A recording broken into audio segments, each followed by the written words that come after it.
Good morning, everybody. Happy Tuesday. Welcome to the Courtroom Files Live. We'll start our day in Fulton County, Georgia, where they're doing their all-purpose calendar.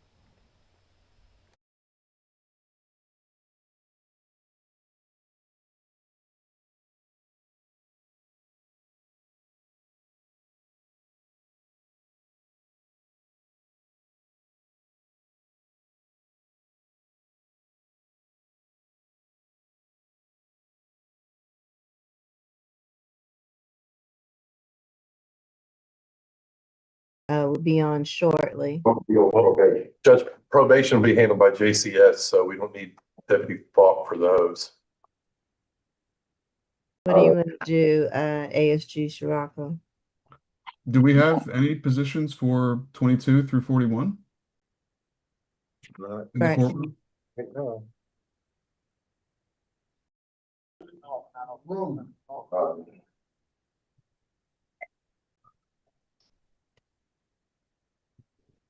I know we're waiting on Sinkfield.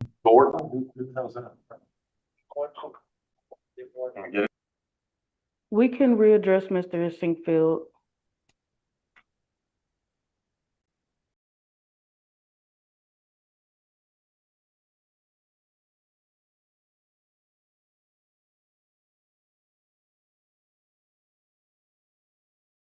All right, this is position 33, 24 CR 007978Y, Garen Sinkfield, charged at 1 count of willful obstruction. They're going to be a plea. Yes, Your Honor. Okay. All right, State, go ahead. Yes, Your Honor, for the willful obstruction, the state's recommendation is 12 months, serve 182 days, credit for time served 91 days. That is from December 5th of 2024 to March 5th of 2025, balance probated, and $300 fine. We ask defense to stipulate the factual basis, venue, and ID for purposes of the plea. We do so stipulate. And Your Honor, we would like to request that the $300 fine be converted into 30 hours of community service, and that upon completion of that community service, if the court allows, that the probation be terminated. All right. ASG Scirocco, do you have any objections to the probation terminating? None, Your Honor. Okay. All right. So understand, Mr. Sinkfield, you would like to plead guilty today, is that correct? Say it again. Yes, ma'am. All right, raise your right hand for me so I can swear you in. Do you affirm that the testimony that you're about to give is the truth and nothing but the truth under the penalty of perjury? Yes, ma'am. Can you repeat? All right. And I'm going to ask you a series of questions to make sure that you understand the plea that you're taking today, okay? Yes, ma'am. All right, the first question I have is, are you under the influence of any medication, unprescribed medication or drugs that would impair your understanding and your ability today? No, ma'am. Are you satisfied with the services and representation of your attorney? Yes, ma'am. And do you understand that by pleading guilty, you're giving up or waiving the right to the presumption of innocence? Yes, ma'am. That you're giving up and waiving the right to remain silent and not testify against yourself? Yes, ma'am. That you're giving up and waiving the right to trial by a judge or jury, whichever you prefer? Yes, ma'am. And you're prepared and agree to waive these rights today, is that correct? Yes, ma'am. Has anyone told you that you will receive a lesser sentence for pleading guilty? No, ma'am. Has anyone promised you anything to plead guilty? No, ma'am. And you do understand that if you're currently on probation, your probation could be revoked or affected by a guilty plea today? Yes, ma'am. And do you offer this guilty plea freely and voluntarily with the full understanding of the charge against you? Yes, ma'am. So as to the charge of willful obstruction of a law enforcement officer, how do you plead? Yes. All right. I will accept your guilty plea, and you understand the conditions that have been read. You have to do 30 hours of community service. And once you complete that community service, your probation will be terminated. Right. Okay. All right. Thank you. Yeah, that's great.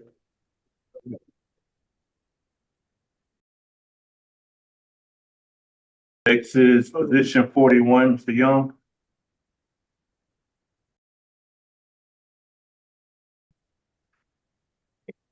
All right. This is 25 CR 004671C. Aaron Young, charge of one count of criminal trespass and a second count of willful obstruction. Okay. I want to confirm with defense, is this a negotiated plea or a non-negotiated plea? It'll be non-negotiated. Okay. So Your Honor, this incident took place, this was August 10th, 2025 at 165 Cortlandt Street in Atlanta. This is at the Sheraton Hotel. Law enforcement responded to a suspicious person call. Upon arrival, they saw a man identified as the defendant wearing all black. He had to be physically restrained by the guards on scene, the security officers, because he had been seen grabbing door handles and trying to take keys from the valet that didn't belong to him. He had approached the valet key box. Well, first he was asked to leave the premises multiple times. He refused. He approached the valet key box where all the keys were stored and began attempting to take keys and unlock vehicles. He actively resisted efforts from the officers to place him into the patrol vehicle, required multiple units to secure him in the back seat before he was ultimately placed into custody. There are several recent convictions for this defendant. There's a criminal damage to property in the second, I believe, 2 counts convicted this year, where he was convicted of jumping onto a hood of a vehicle with a tree branch in hand, striking it, causing functional damage. And then there's a felony theft by taking conviction from this year as well, where he went to Enterprise, got into a vehicle and fled in it. The manager of the Enterprise had to chase him down the street in his vehicle. There's other convictions for criminal damage to property in the second, 2023. There's disorderly conduct conviction, 2024, disorderly conduct and willful obstruction nolo, 2022. DUI conviction 2024, and a stalking, simple assault, criminal trespass conviction from this year. There was also originally a robbery charge, and I believe a false imprisonment as well. Those were nolle prost. Several parole violations, 2025, 2024, and going back to 2015 and 2012.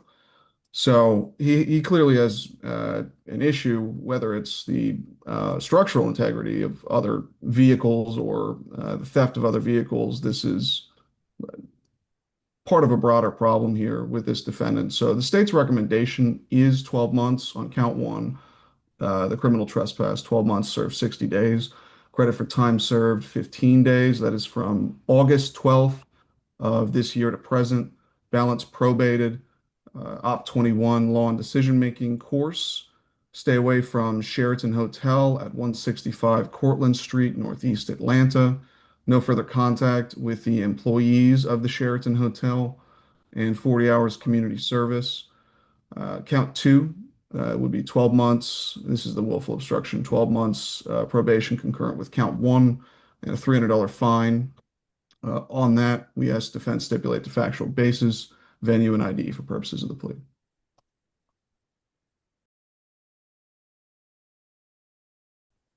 Defense?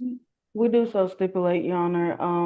The non-negotiated part of the plea, we were requesting a reduction in the amount of days served. The state's recommendation currently is 12 months served 60 days. Credit for time served of 15 days. We were asking for 12 months served 30 days, credit for time served of 15 days, so that he meets the time served requirement. He is agreeable to completing the law and decision-making course, staying away from the Sheraton, no further contact, completing the 40 hours of community service as well as probation.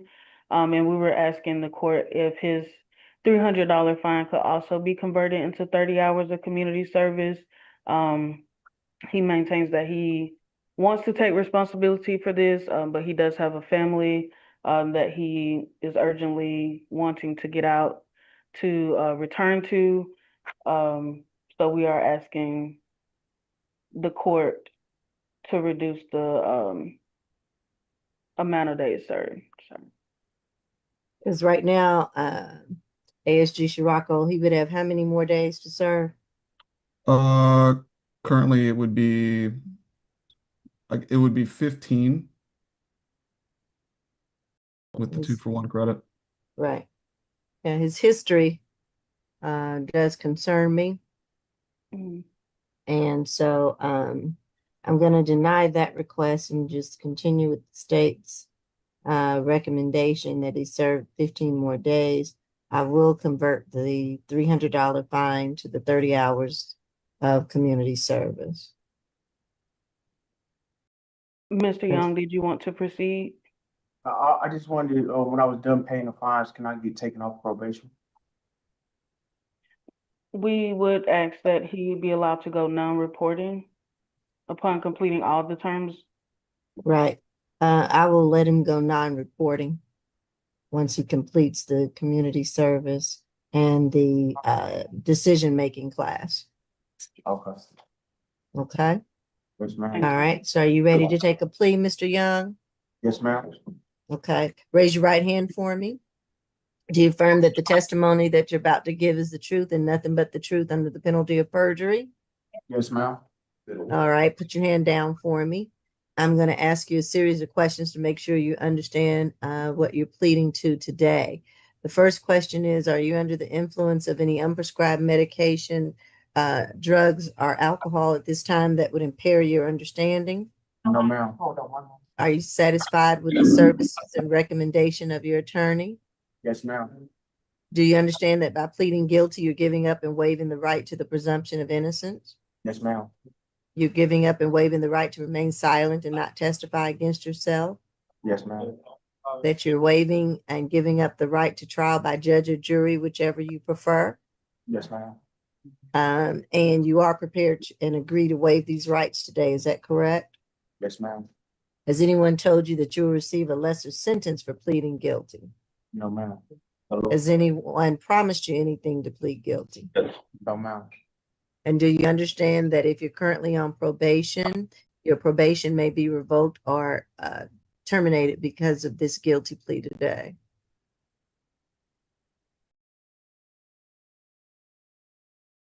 Hello? Yes, ma'am. Okay. And do you offer this guilty plea freely and voluntarily with a full understanding of the charges against you? Yes, ma'am. Oh, one question. Am I able to plead no against this or no, or do I? No? Okay. No, no, All right. you're not. All right. Okay. And so as to the charge of criminal trespass, how do you plead? Guilty. And as to the charge of willful obstruction of a law enforcement officer, how do you plead? Guilty. All right. And so once you complete those terms, then you will go non-reporting. Okay. All right. Thank you.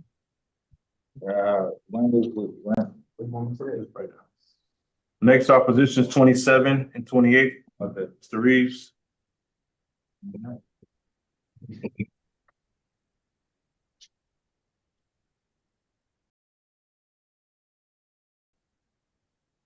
Sure. Right. I have position 27, 25 CR 004621J, Tyrone Reeves, charged with one count of willful obstruction and then a second count of terroristic threats. Okay. Thank you, Judge. For position 27, on the willful obstruction, 12 months probation concurrent with count 2, $300 fine. And on count 2, the terroristic threats and acts, 12 months served 90 days, credit for time served 18 days. That is from August 9th of this year to present. Balance probated, 12-week anger management. Course, no further contact with Mr. Sumit. Stay away from 3221 Martin Luther King Jr. Drive, Northwest in Atlanta. And on position 28, the criminal trespass, 12 Oh, I'm months sorry, I probation didn't concurrent. call that one. I apologize. I Oh. only called 27. I'll call 28 too. That's Okay. 24 CR 004-101J, and he's charged with 1 count of criminal trespass. And on position 28, for the criminal trespass, state's recommendation is 12 months probation concurrent with 25 CR 004621J, behavioral health evaluation and treatment. Stay away from London townhomes at 311 Scott Street, Southwest Atlanta, and 40 hours community service. We ask defense stipulate the factual basis, venue, and identification for purposes of the plea. We do so stipulate for the purpose of the plea. And Your Honor, we would also like to request from the court that the $300 fine for on position 27 for the willful obstruction be converted into 30 hours of community service for a total of 70 hours for both positions. And that upon the completion of the terms for both cases, that he be allowed to go on non-reporting status. All right. State would be fine with non-reporting. All right, I will do that. I'll grant that. All right, Mr. Reeves, are you ready to take a plea today? Yes, ma'am. All right, and we have 2 cases here. So let's start with the first case and raise your right hand for me. Do you affirm that the testimony you're about to give is the truth and nothing but the truth under the penalty of perjury? Yes, ma'am. All right, and put your hand down for me. As to the first position, ending in 4621J, Oh, First apologies, one. Your Honor. If we could sound for Mr. Summit, I'm not sure if he's online, but if we could sound for him. Okay, Mr. Summit.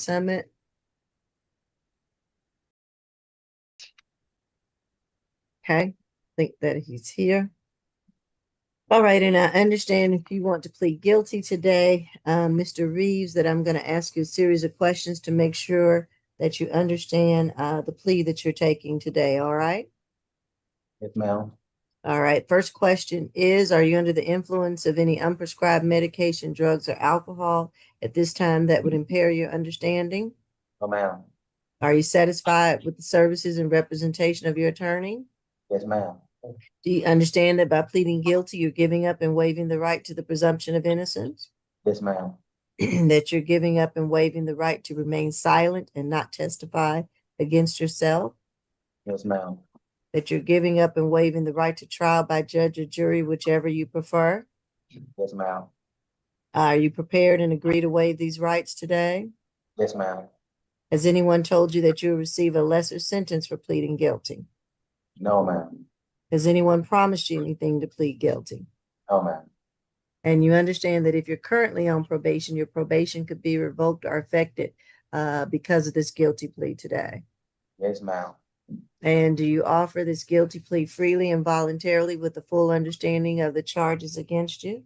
Yes, ma'am. All right, so as to the charge of willful obstruction, how do you plead? Guilty. To the charge of terroristic threats, how do you plead? Guilty as well.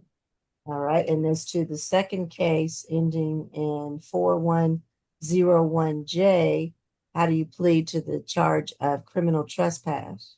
Guilty as well. Okay, all right, so that will count for both of your cases. And you understand your conditions, your 12-week anger management, your 70 hours of community service, and a BHET, and the stay away provisions, correct? Yes, ma'am. Okay, all right, I will accept your plea. Right, anything else, counsel? And I'm sorry, he will go non-reporting after completion of those conditions. Nothing further from the state, Judge. All right, thank you. All right, good morning once again, everybody. Welcome to the Courtroom Files Live. It's Tuesday. We had rain here in Arizona last night, so I think today is going to be a beautiful day. Let's go to Texas and see how beautiful it is there. Judge Stevens. I think it's a first degree felony, but I don't see any enhancements. No, yes, it's burglary, Judge. What are we doing? Yeah, on this particular case for the announcement, I guess it's gonna end up going to your trial docket. Trial. Okay. There are no priors, right? Right, the complainant in this case, I believe, is the current, you can look, Judge, she's. Boyfriend, Well, right now, ex-boyfriend. well, not ex, current. Well, it says who's, No, on arrival, officers spoke with the complainant who stated his ex-girlfriend forced entry into his residence by damaging the front door. right, You're reading the file correctly, Jeff. And then correct. attempted to stab and cut him with a knife she was holding. That's right. Well, that's certainly serious, isn't it? But Well, let's go to trial on she's that. pregnant from, as we. That's, and how does that make a difference in the facts? Well, that's what I'm saying. He, to my understanding, he doesn't want to do anything. But that's, I got you. Well, what am I, what can I do? Go talk to him? I No, can't. We've received his non-prosecution affidavit. The state's going to move forward. Okay, well, state. It's not me who makes that choice. The executive branch of government does. We'll set it for trial. No problem. Yamul Burgos. That's an initial, Judge. I just want to reset. No, he's here to reset. 713. Yamul Burgos, where are you? Should be out there. No, he's not inside. I talked to him on stuff. Get him in here so we can move along. I got a trial I got to get to here in a minute. Thanks. Yeah, I know for a fact he's here because I talked to the wife and dad. Mr. Ham did give me a discovery on, I just need to download that on that. This is our first appearance. A lot of people dispose of their cases on first appearances. Oh, we can. So it's not out of the It ordinary. won't be high then. Now he comes with his favorite turn. Come on up. Who's your mule? Yeah, mule. Come on up. That's it, right here with the white shirt.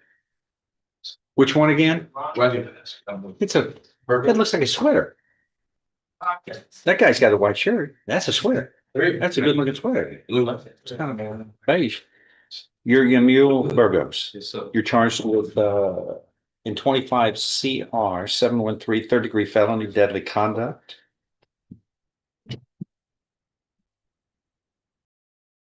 And what are we gonna do on today? It's a reset to an announcement from initials. He just got discovery today, Judge. Mm-hmm. Mm-hmm. It's 4 weeks good? Perfect. Okay. Get a reset in 4 weeks. Jawan Kolar. Yes, sir. Same thing. When he's here.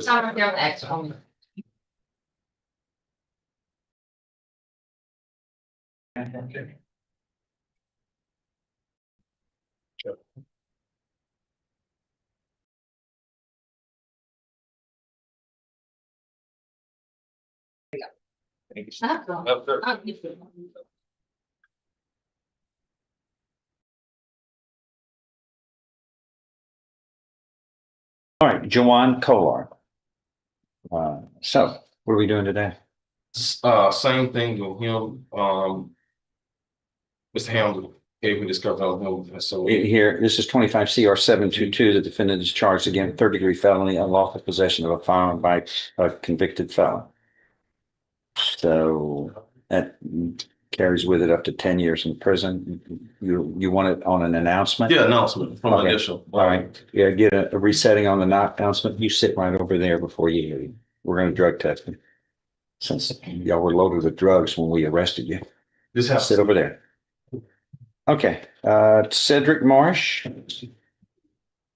Cedric Marsh. Yes, still, sir. Don't talk to me. You need to talk to your attorney. You're gonna get drug tested and we'll see how it works out, okay? You fail, you go to jail. That right? I did. Did you mean that? No, but that's the way it works. An aspiring route. That's what bond conditions require. You're not supposed to use drugs, and they were loaded with drugs when they got arrested. True. Cedric, that was Cedric. That's Jawan Collar and Cedric Marsh, please. Yeah, I'll talk again. Thank I don't you. think he's gonna- 25 CR 582. Mr. Marsh is charged with third degree felony. Yeah, I don't think he Lawfully did that. carrying a weapon in a prohibited place. namely Lamar University.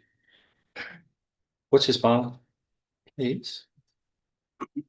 Defendant has failed to appear. His bond is revoked. And Like $5,000. his bond is revoked. A warrant is issued for his arrest. His bond is now $20,000. Plus, he must have a GPS device as a condition of bond. Carrying a weapon at Lamar University is or any educational institution is about as bad as it gets. That type of offense. It's a very serious allegation. Lindsay Maynard, third. He's here. He was going to accept the plea. No, well, what happened was is you had asked his, That close. no, What do we do? on him, you had asked him, he was here last. Yeah. That his wife bring the medical records because I think here, He's got it. right, he brought them up because I think he had some strokes and some Yeah. artifacts. I know And you- Lindsay. Right. I've looked into him. He's And you had he's asked, trying to get back on his feet. yes, sir. Right, and when we were here last, you had asked that he bring his medical records to substantiate, so he has that for you. Right. Oh, God. Have you ever, do you need these, a copy of these? We can make a copy. That's That'd be nice. I think it's the state at the end of the day, because they're going to make a charging decision on which way this goes. And Lindsay's here, as we know, we're charged with assault on EMS personnel, which is a third-degree felony. That's serious, and I've got I highlighted that sentence in the probable cause affidavit Yes, sir. about what there were some pills ingested and an attempt was made to hurt himself. Yes, sir. And but anyway, this is The medical records that you had asked for. well. Let me. Yeah. Can we make a copy? Yes, that's fine. Give it That's to the perfectly state. fine. No, that's perfectly fine. That's All right. absolutely All fine. right, here, if we can get a copy of that made, and then we'll give a copy to the state and then give you back those originals, okay? We're gonna reset this for 4 weeks That's so perfect. everybody can look at the information, okay? Get a resetting, thank you. Wait, she's gonna give you the reset. Shelby, yeah, just wait there. Shelby Smith? Shelby Smith?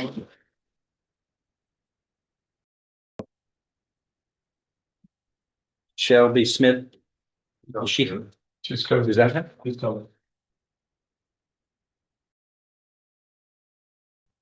I think the whole building is shifting. Look at that. 25 CR 706, Shelby Smith charged with third-degree felony of evading arrest or detention with a motor vehicle. And that's up to 10 years in prison. So we got to treat this seriously. What are we going to do today? Judge, on this one, I just want to move it from initial to now 4 Mhm. weeks, and we're gonna. You got it 4 weeks. Great. Okay, get a reset here. Thank you. Lonnie Linder. Mr. Walker. When you're ready, let me know. Okay. I think I'm there. That's really close. Did you see that? That indication was, it was that close. That was a tiny.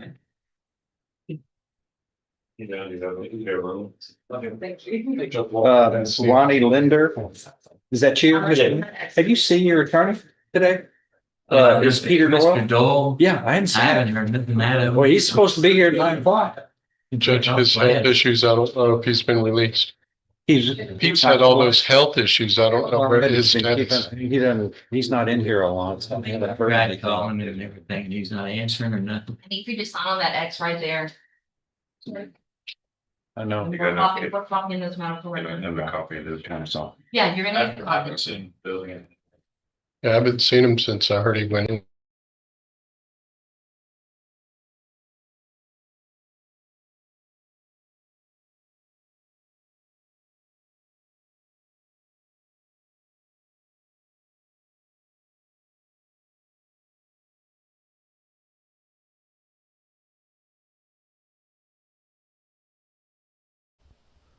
All right. Well, since he's muted himself, let's stay in the building. We'll go over to Judge West. Good morning. Are you Gerardrick Randall? Yes, ma'am. And Mr. Rojas, will your client waive the formal reading of the motion? Here we are. Mr. Randall, in cause number 24 DCCR 0543, I have a motion to revoke your unadjudicated probation. Shows that you were placed on probation October 7th of 2024 for the offense of aggravated robbery, a first-degree felony, and you were placed on a 5-year deferred probation. Is that correct? Speak up. Yes, ma'am. This motion alleges that you violated your probation.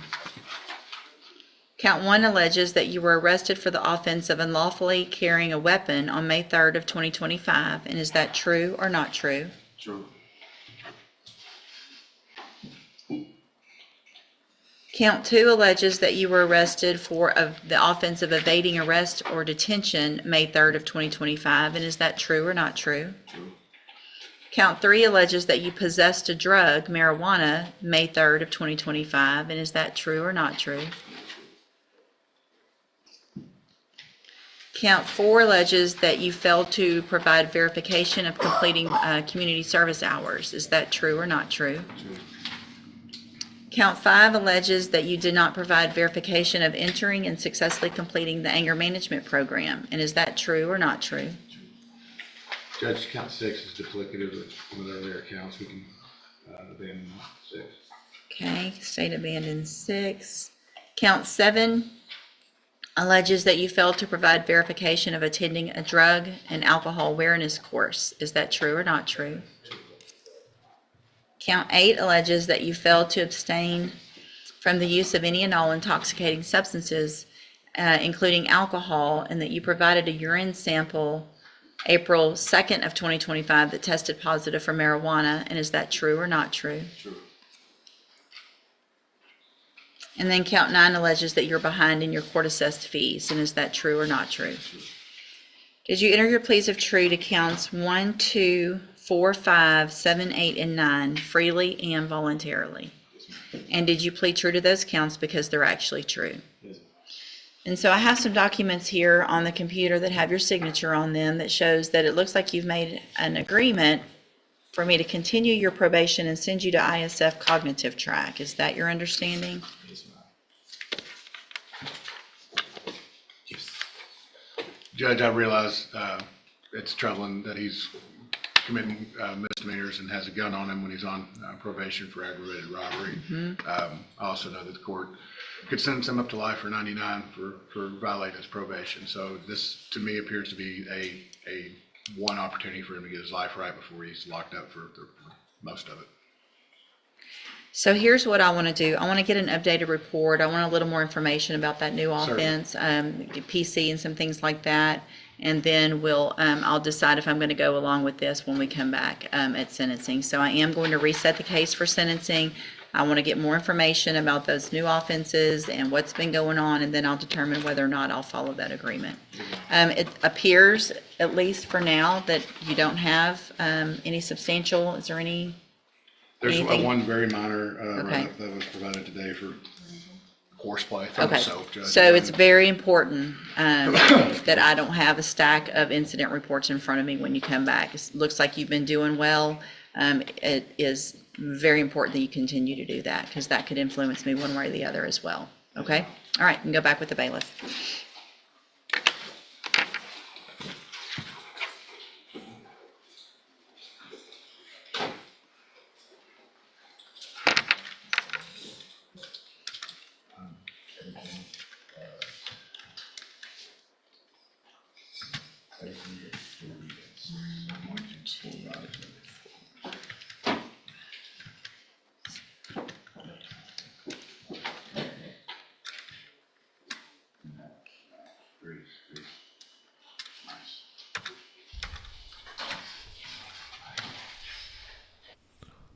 Barbara, first of all, thank you for gifting that membership a little while ago. I appreciate that. And you just said you do realize you have the best court channel on YouTube, right? Thank you for that. We try. We're not the biggest yet, but give it time. The goal here is to just be 1% better every day. Just do a little better every day, and we'll keep growing. So thank you to all of you for all of your support. It's very much appreciated. Let's go back to Judge Stevens. He has a new contestant. And your attorney is who? Langston? Where's Langston? Mr. Adams, left. No, we Oh, haven't. no, sorry. He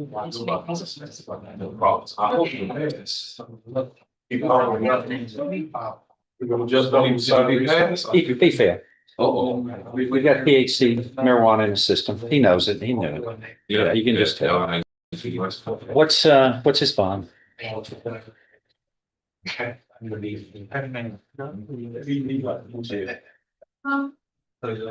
on, I'm trying to get some project. Yeah, hold on. We got first a fire we got to put out right now. When I signed for professional bail bond, they didn't have none of that. The only thing they told me was I ain't have no curfew. Yeah, you're committing a crime on my watch. That's illegal. That's illegal, sir. First thing on your bond conditions, don't commit a crime. Yes. It's $8,000. Okay. Your bond is revoked.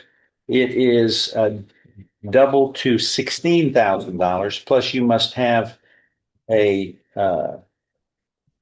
drug patch on you so that I know whenever you fail, and it will keep doubling every time. This is not a responsible way to handle your case when you're looking at up to 10 years in prison. So quite naturally, you get high and come to court with drugs in your system. That's irresponsible behavior.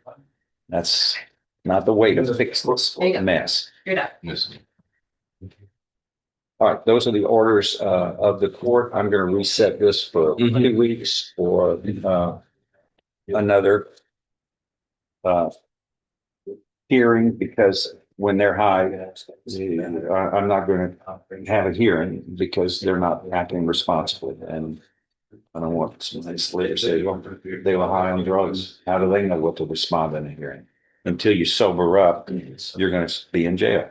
And that's the way that works. And every time we test you, it'll keep going up and it'll cost you money. But it's a foolish thing to do, and you pay for foolishness. All right. I'll reset it for 2 weeks. You're in custody. And then who's this one? That's Mr. Marsh, who was late. Oh, he showed up. Yes. Yeah, I need. This was. How many can stay for those? We're gonna have down with the. Okay. We're gonna bring these first. All right. You're Cedric Marsh? Come on. This last one was. That was Javon. Javon. Yeah. Okay. What did we do with Ronnie Linder? We reset that. That's a people. Okay, thank you. Judge. Thank you, Judge. All right. You're Cedric Marsh, charged with this third-degree felony, unlawfully carrying a weapon in a prohibited place. And what are we going to do today? This 4 weeks, Judge, and I'll try to make it happen. Okay. I think it increased his bond, but now will you rescind that? Why did I do that? For not. Oh, It was late, and Judge, frankly, I think you felt like the bond was inadequate because of the circumstances. Because you did not just double it like you normally do. This is the person that had a gun out at Lamar University, Your Honor. yeah, that's And in my personal disturbing, opinion, to say the it's least. not adequate. That's disturbing, to say the least. Yeah. All right. Just have a seat right there before you leave. Test him, and then we'll see what happens. But his bond is, what was it originally? It was 5,000, Judge, which, like I said, I think that's the reason. Well, that was some official said it. I'm gonna. It will stay 5,000, but we'll see what happens here. Are you gonna pass the drug test? You know, you're not. All right. Let's see what we got. Well, I already know the answer. Peace. You gonna stand by? You want me to stay? Yeah, please. Yeah, I please. already know. This doesn't take long for the That's test. fine. And he's already admitted he's gonna fail. I'm getting the sense of on this stuff now. I'm beginning to sniff it out and. Okay. It is what it is. Another day in the trenches. In paradise. Hey, while we're waiting, I need to speak to, the, state's attorneys on a matter. Oh, go ahead. Just be honest.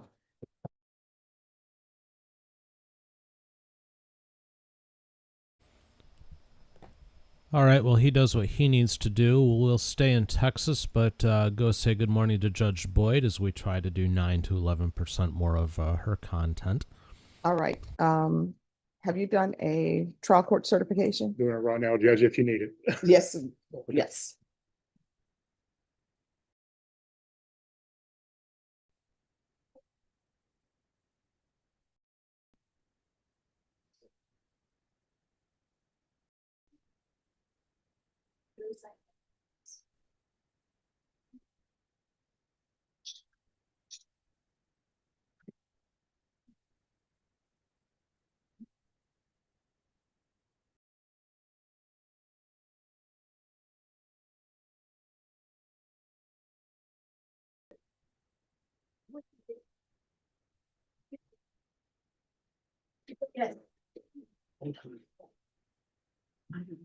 Ms. Abrams, Yes, Judge. I know you don't have this on your radar, but it's 2024 CR 011309. Yes, Judge. All right, I don't have court summaries or anything. Yes. Okay. Yes, please. And just so everybody knows, I haven't viewed anything, but usually I'll check to see if there were court summaries. Don't have the cause number, Judge, from the last. Okay.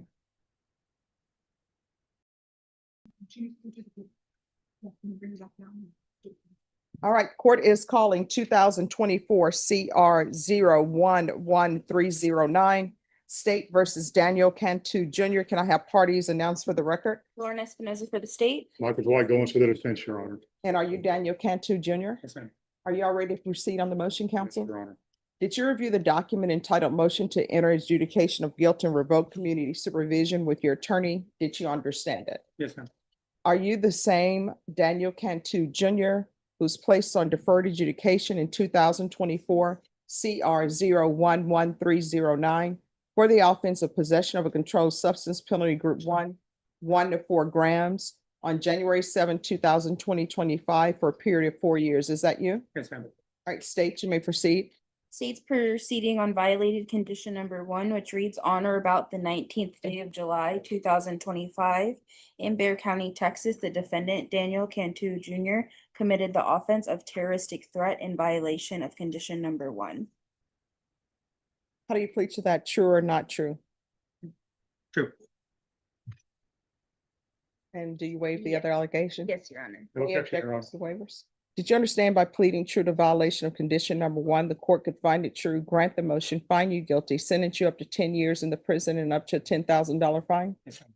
Knowing that, do you still wish to plead true to violation of condition number 1? Yes, ma'am. Court will find violation of condition number 1 true. Is there a proposed agreement? Yes, Your Honor, the proposed agreement is to amend the conditions to add IOP, monthly UA, sober support, as well as MRT program.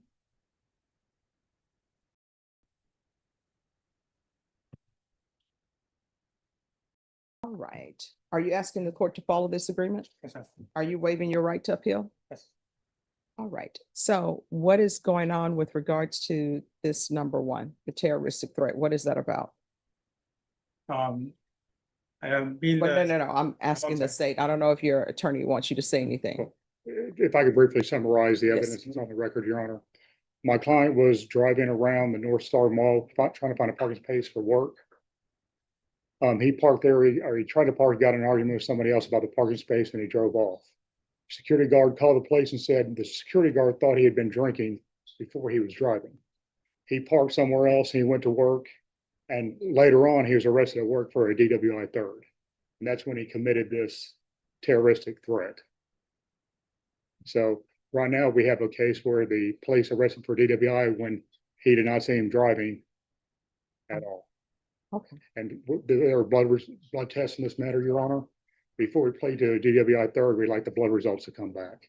Now, we fully admit that he was drinking that day in violation of probation. There's no doubt about that. Okay. Any objections to the court reviewing the court summary? No, Your Honor. No, Your Honor.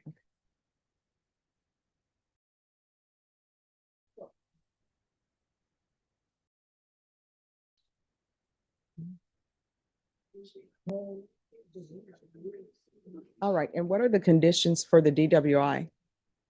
Are there any conditions of bond on that? Not, There's ignition interlock, Judge. Okay.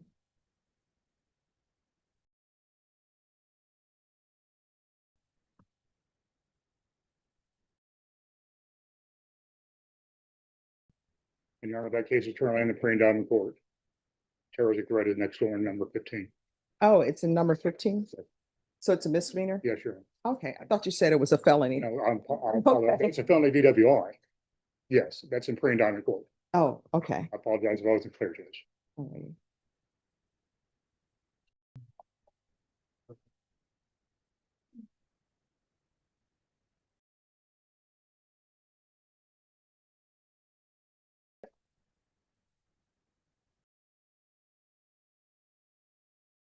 All right, so state while you're finding that, probation, Yes, sir. is this your recommendation? Depending on what the state says in regards to the DWI, yes, I would probably add DWI education and making an impact panel. Okay, all right, thank you. I do want to point out to the court that the recommendation from his CAP evaluation completed in May was intensive outpatient treatment, monthly urinalysis, and sober support meeting.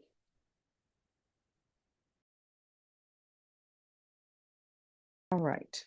Well, just in case ignition interlock is not ordered, has it been ordered or not? yes, Judge, it shows that there's ignition interlock as well as random UAs, and then on this, yeah, those are two on there. And All right. ignition interlock's already been installed, Your Honor. All right. Probation, Yes, sir. what is the case number for the DWI? The DWI, Your Honor. Judge, if I may, I think that is 2025 EF 28077. All right, this is what the court will do then.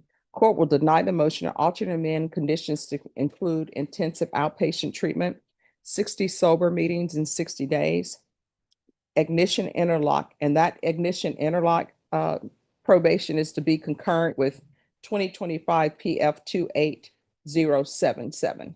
So you only need one ignition interlock. Do you understand? Yes, ma'am.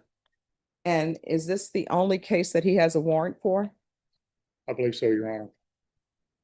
All right, so then in this case, I'll ask that the warrant be recalled. Is there anything else you need from the court in order to be successful? No, ma'am. Probation, is there anything else? Monthly base, Judge. He's not already doing that or no?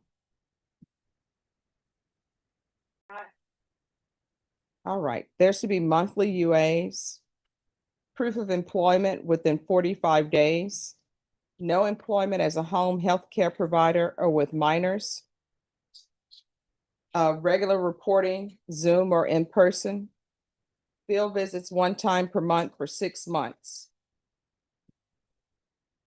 Anything else, probation? All right. Here on out, we can go off the record. In this court, you're on probation. So you're looking at potentially 10 years if your probation were revoked. You understand? Yes, ma'am.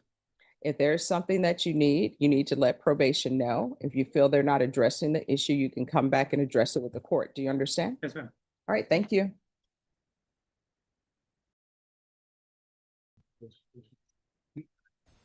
All right, I think the guy's back from his drug test in Stevens Court. As you know, you were charged with the third-degree felony of unlawfully carrying a weapon at a prohibited place, Lamar University, which is carrying a weapon at any, which is carrying a weapon at any institution of learning is a most serious crime. I mean, people are there to learn in a safe environment, not to have weapons around. Are you kidding me? But nonetheless, you tested positive for drugs. You've got THC, marijuana in your system. What's his bond? 5,000. Yeah, it is now $20,000. Plus, you must have a drug patch as a condition of bond. Also, I want a GPS device on you. I don't want you on any school. Are you going to school right now? Yes, yeah. Where? LIT online. Online. He had trespass warnings not to be on Lamar at the time in which this happened. So his Yeah. propensity is not All to right. follow those Yeah. rules. I want a GPS device on you. You get near Lamar University or any other school, and you'll sit this one out until we just resolve this case of sit in jail. Yes, If I've got to force you to do the right thing and keep people safe, I'm going to do it.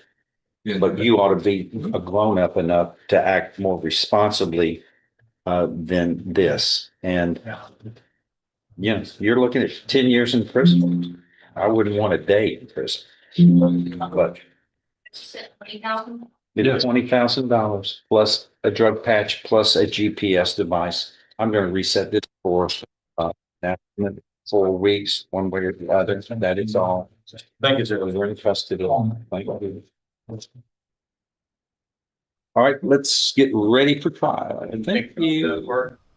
I hope he felt all that was worth it. So we're gonna go to Judge Boyd's court. We're a little bit in the Wayback Machine there, but you gotta see what this guy chose to wear to Judge Boyd's court.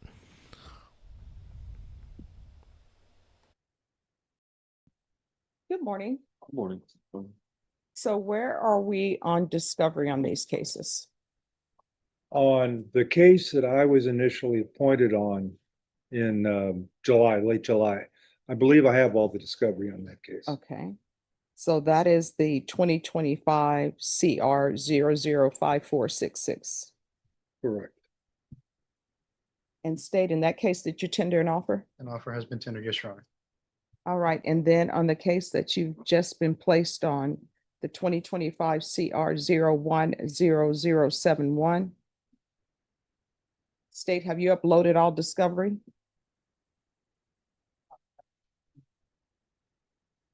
010071, that's CTE case, I would assume that they have. Criminal Trial Division. On page 6, Tariano, have you all uploaded all discovery? Give me 1 second. All right, thank you.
Apologies, the system's loading. No problem.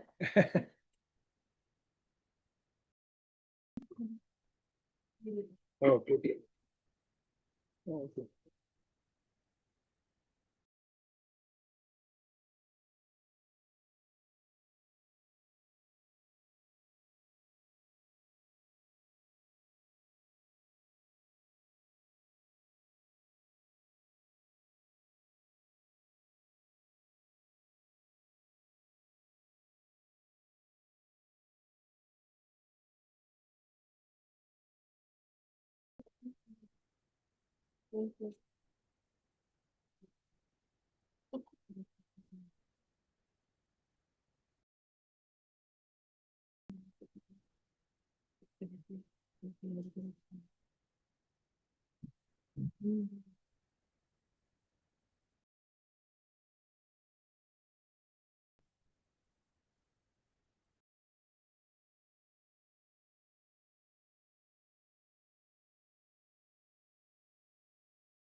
So for those of you who will catch this later on the podcast side, the defendant standing in front of Judge Boyd is wearing a Beavis and Butthead t-shirt. This is the judge who regularly applauds people for dressing appropriately for court. Everybody around him in suits and ties, the ladies in business attire, and he's in a Beavis and Butthead shirt. I give him credit. He's staying quiet. At least he's not going, "I am the great Cornholio," or something like that. But yeah. So anyways, just waiting for Judge as she figures out what she wants to say, I guess.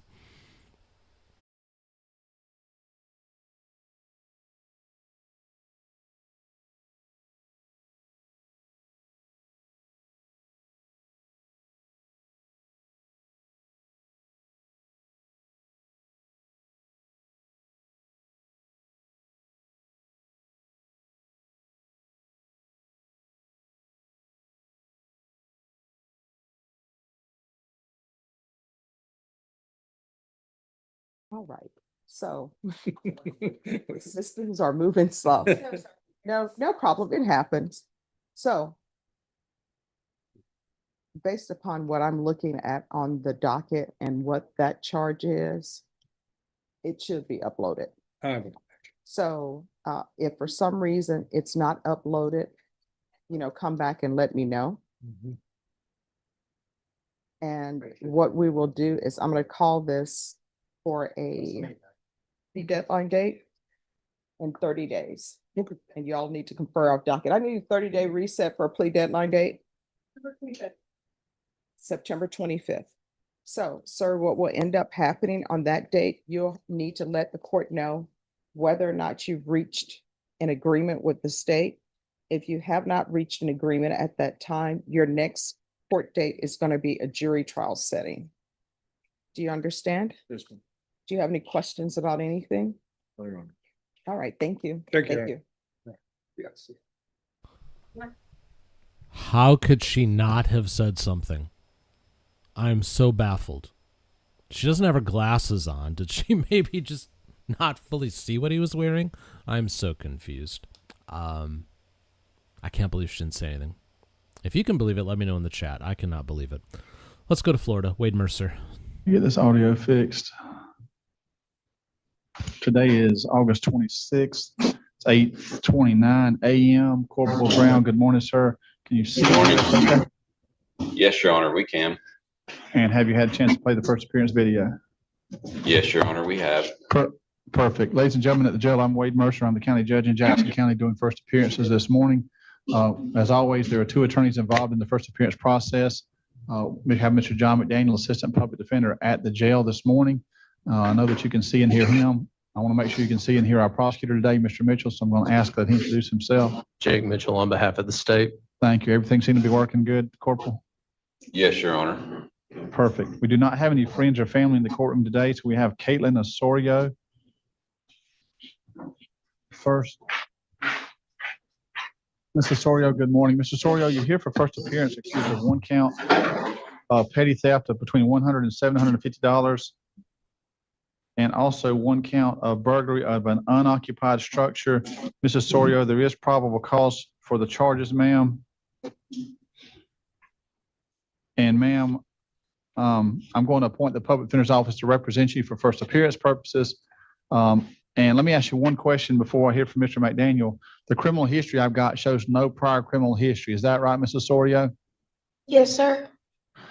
So Mr. McDaniel and Mr. Mitchell, you may not know this. When the officer submitted the warrant request, the officer asked for a bond for Mrs. Osorio, because 99% of the time I do no bond until first appearance. But in this case, the officer said Mrs. Osorio was very cooperative, and when she knew the warrant was in the process, being processed, this case was set there for several months after the state attorney's office, after the law enforcement agency sent the warrant request in. But during that several months, Ms. Osorio was constantly calling and wanting to turn herself in when a warrant was obtained. So the officer felt like Ms. Osorio was very cooperative. So for what it's worth, I wanted you to be aware of that. That was at the time I signed the warrant. That's why I put a bond on the warrant. But Mr. McDaniel, anything other than that you want to make me aware of, sir? No, Your Honor. Mr. Mitchell? I don't know how much I can go into detail, but the accompanying co-defendant, which was a juvenile, he has since resolved his case over in juvenile court. I don't know if that plays into account. I just wanted to let you know. Thank you, Mr. Mitchell. Mr. Osorio, given that history, ma'am, and the lack of history, rather, and your cooperation, what I'm going to do is let you pick between a bond and a conditional release, ma'am. If you'd like to post a bond, some people prefer a bond because it has fewer rules to follow. The bond in your case would be $5,000 cash or surety. That's already set on the bond itself. I have no problem with a cash bond. I also have no problem with a conditional release. I'm going to offer you a conditional release if you prefer that. Your conditional release or your bond, whichever you choose, will have a condition of no contact with that property. Mrs. Osorio, do you understand your choice between bond and release? Yes, sir. And which one do you prefer, ma'am? The conditional release. We'll grant you a conditional release then. The jail's going to let you get dressed in your regular clothes. They're going to let you use the phone to set up transportation if you wish. Then they're going to bring you to the courthouse, ma'am, because that's where the conditional release office is at. I'm also going to ask the jail to give you a notice for your felony court date, which will be October 7th at 8:30. So the jail will give you that notice before you leave the jail. Mrs. Osorio, you will not get a notice in the mail. That notice they give you, ma'am, will be the only notice that you get. Mrs. Osorio, do you have any questions? No, sir. All right, ma'am. Wish you the best. Thank you. Yes, ma'am. Joshua Clenny.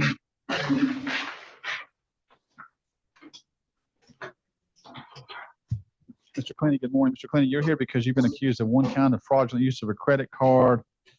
You also have a child support matter out of Calhoun County. Let me start with that first. The child support matter has a purge on it of $3,500. If you're able to post that purge, you'll be released on that count, on that civil matter. If you're not able to post the purge, you'll see a child support hearing officer. Should be today, tomorrow, or Thursday.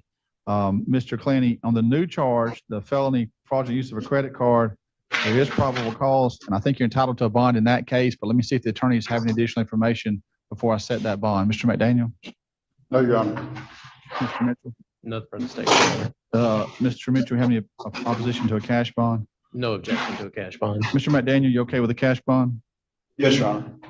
$500 cash bond, Mr. Clenny, because there's allegedly restitution owed. So your bond is $500 cash. Mr. Clenny, any questions? No, sir. All right, sir. Wish you the best. Thank you. John. Mr. Clenny, Mr. J. Corporal, we need to give Mr. Clenny a notice for his court date also, October 7th at 8:30, please. Yes, Your Honor. Thank you. We have John Rogers next. Mr. Rogers, good morning. You're here because you're accused of violating the terms of your state probation in 23406 CF. Mr. Rogers, I've got a copy of it in front of me. Copy of the warrant, that is signed by Judge Garcia with no bond. What I want to do this morning is I want to get you arraigned. So if you want a lawyer appointed, we're going to get you one appointed today. Would you like to have an attorney appointed to represent you in this VOP? Yes, sir. I'm going to appoint the public defender's office to represent you. Listen to Mr. McDaniel, then we'll see if you have any questions. Your Honor, we're going to enter a plea of not guilty. He has to set this in the October 9th court docket, and I advise you, Mr. Green, to come by and visit him prior to that hearing. Thank you. Mr. Mitchell, anything? No, Your Honor. So Mr. Rogers, October 9th will be your court date, and Mr. Green will see you before your court date. You have any questions? No, sir. Have a good day, sir. Thank you. Next, we have Kevin Lambden. Mr. Lambden, good morning. You're here for first appearance accused of one count of failure to return hired or leased personal property.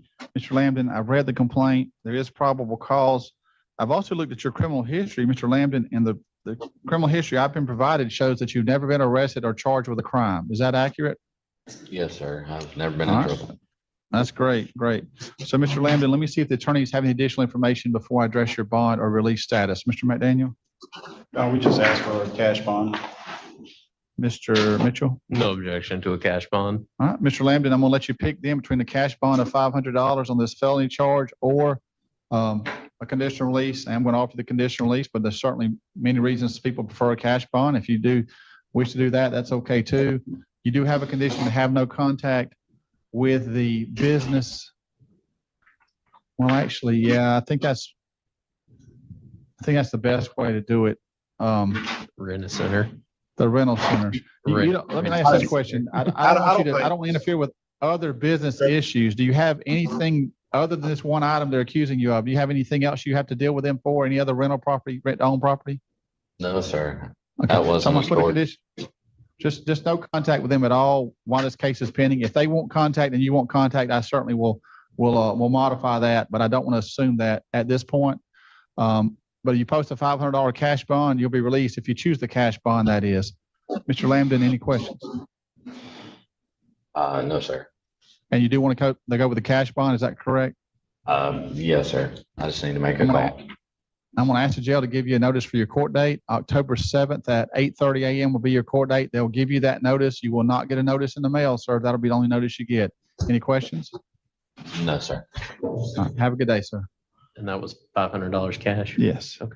Sir, are you here for a first appearance case? Actually, Judge, that gentleman right here, here's some information. Do you want him to know that you're here? That's what I'm getting to. Yes. Okay. So let me see Mr. Lambden again, because he's got friends or family in the courtroom. I want to tell him who's here on his behalf, because that you may be the person who's going to call for the cash bond. I have no idea. What's your name? Last name? Bolin. Mr. Bolin is in the courtroom. He just came in during your first appearance. I just wanted you to know that he's here. So he heard everything. Do you have any questions, Mr. Bolin? He said, and it's a cash bond that he's requested. So it's $500 cash. The benefit to that, if I set a $5,000 bond, which is normally what you get on a third-degree felony, he gets $500 to a bondsman and it's gone. That's for the bondsman services. If I set a cash bond, it still costs him $500. The difference is if the case is dismissed, that money is returned to whoever posted the bond. If the case is not dismissed and there's court costs and fines ordered, that money goes towards court costs and fines.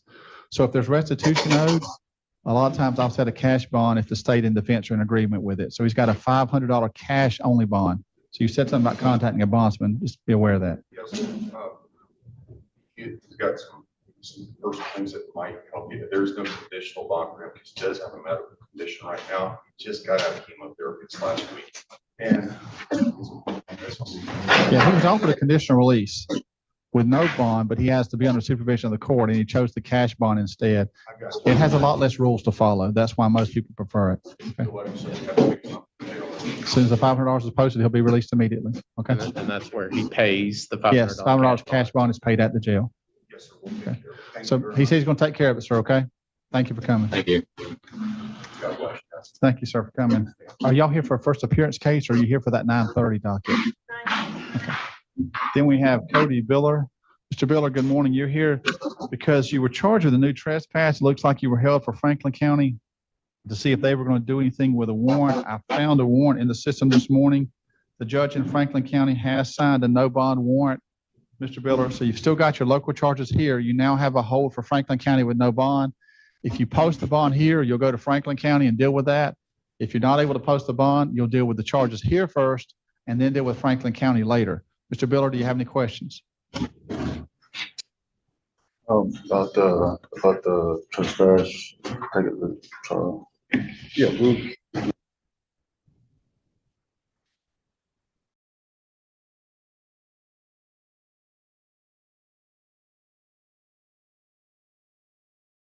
Mr. Biller set for September 10th arraignment.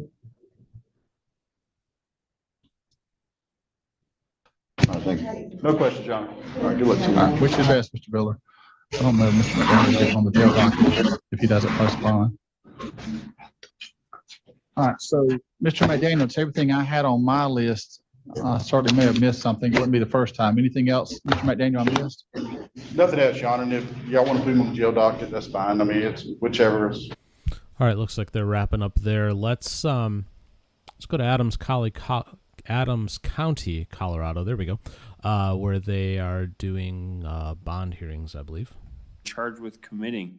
Mr. Smith, I have to advise you that violation of this protection order could result in additional felony charges of witness tampering or witness intimidation or violation of a protection order, so don't violate this protection order. Mr. Smith, we need to address your bond and get you a new court date. The district attorney has stipulated to a personal recognizance bond for you, so I'm going to set your bond in the amount of $1,000 personal recognizance, which means you should be getting released as to this case today. Your next court date will be September 2nd in the First Appearance Center for an arraignment at 1:30. That's September 2nd, First Appearance Center, 1:30. And I'm sorry, I might have missed it. Can the court grant a civil assist? Well, it looks like he already got a civil assist, and that's how he caught this case.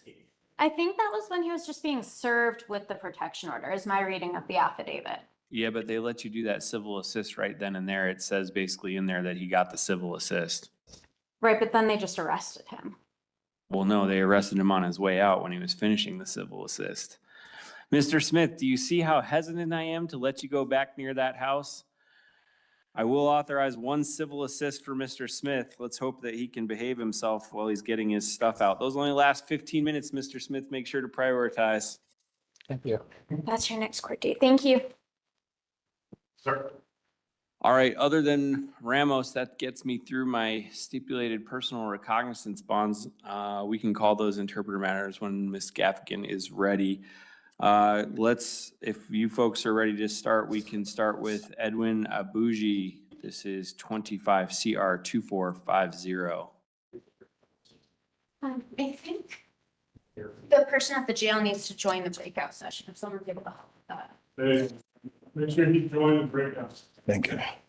Good morning, Mr. Abuji. This is 25 CR 2450. In this matter, I did review the affidavit for probable cause, and I did find probable cause for your arrest. So I will appoint the public defenders to represent you for the purposes of bond today. We need to address your bond. We need to address a mandatory protection order, and we need to get you a new court date. In this matter, I am going to issue a mandatory protection order. This protection order is not governed by Brady. The protected party will be Mary Abuji with the date of birth that's listed on the pretrial services report. I'm going to check boxes 1, 2, 3. And I will authorize one civil assist for Mr. Abuji to get any undisputed personal property out of the home of his mother. Sir, what this means is that you may not have any contact whatsoever with your mother. You must vacate her home and stay away from any place that she is likely to be found, and you shall not harass, molest, intimidate, retaliate against, or tamper with any witness to or the victims of the acts you are charged with committing. Additionally, I am authorizing one civil assist for you to get any undisputed personal property out of the home of Ms. Abuji. You can schedule that with the sheriff's department. Once you get out of custody, you may not go over to that home without a sheriff's officer present. Violation of this protection order could result in additional felony charges of witness tampering or witness intimidation. So don't violate that protection order. If parties are ready on bond.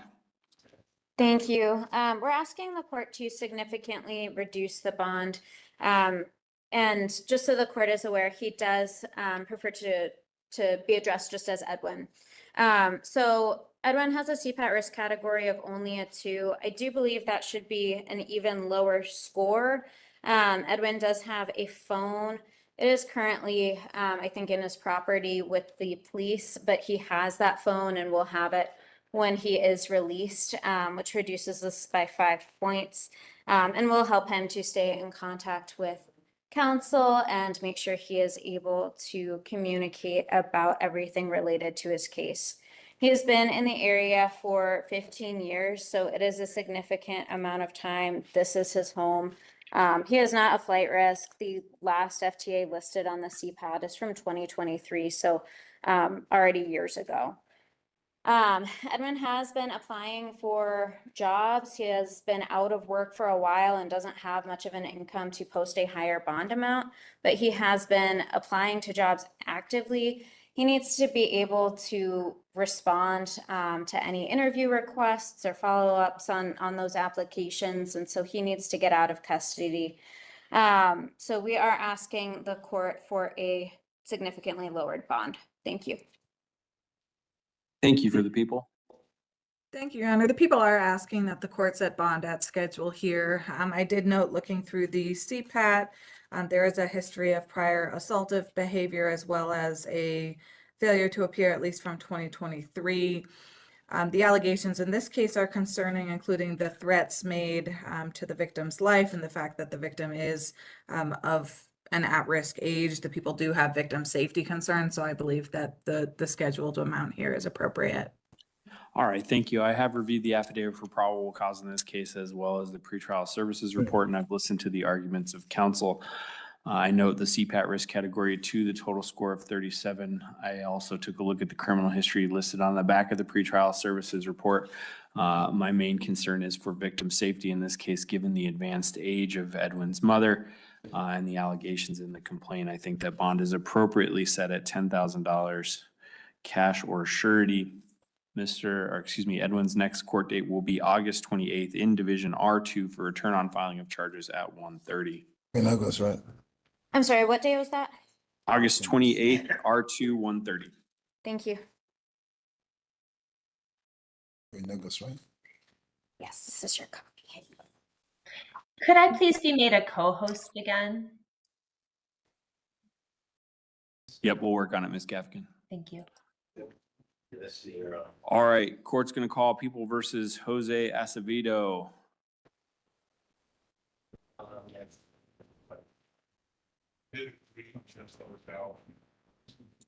This is 25M4252. Mr. Acevedo was arrested yesterday on a warrant, so I will appoint the public defenders to represent him while he is in custody today. We need to address a mandatory protection order. We need to address bond, and we need to get Mr. Acevedo a new court date. In this matter, I am going to issue a mandatory protection order. The protected party is going to be Jessica Johnson with the date of birth that's listed on the pretrial services report. This protection order is governed by Brady. I'm going to check boxes 1, 2, 3, 4, 5, 6, 7, 8.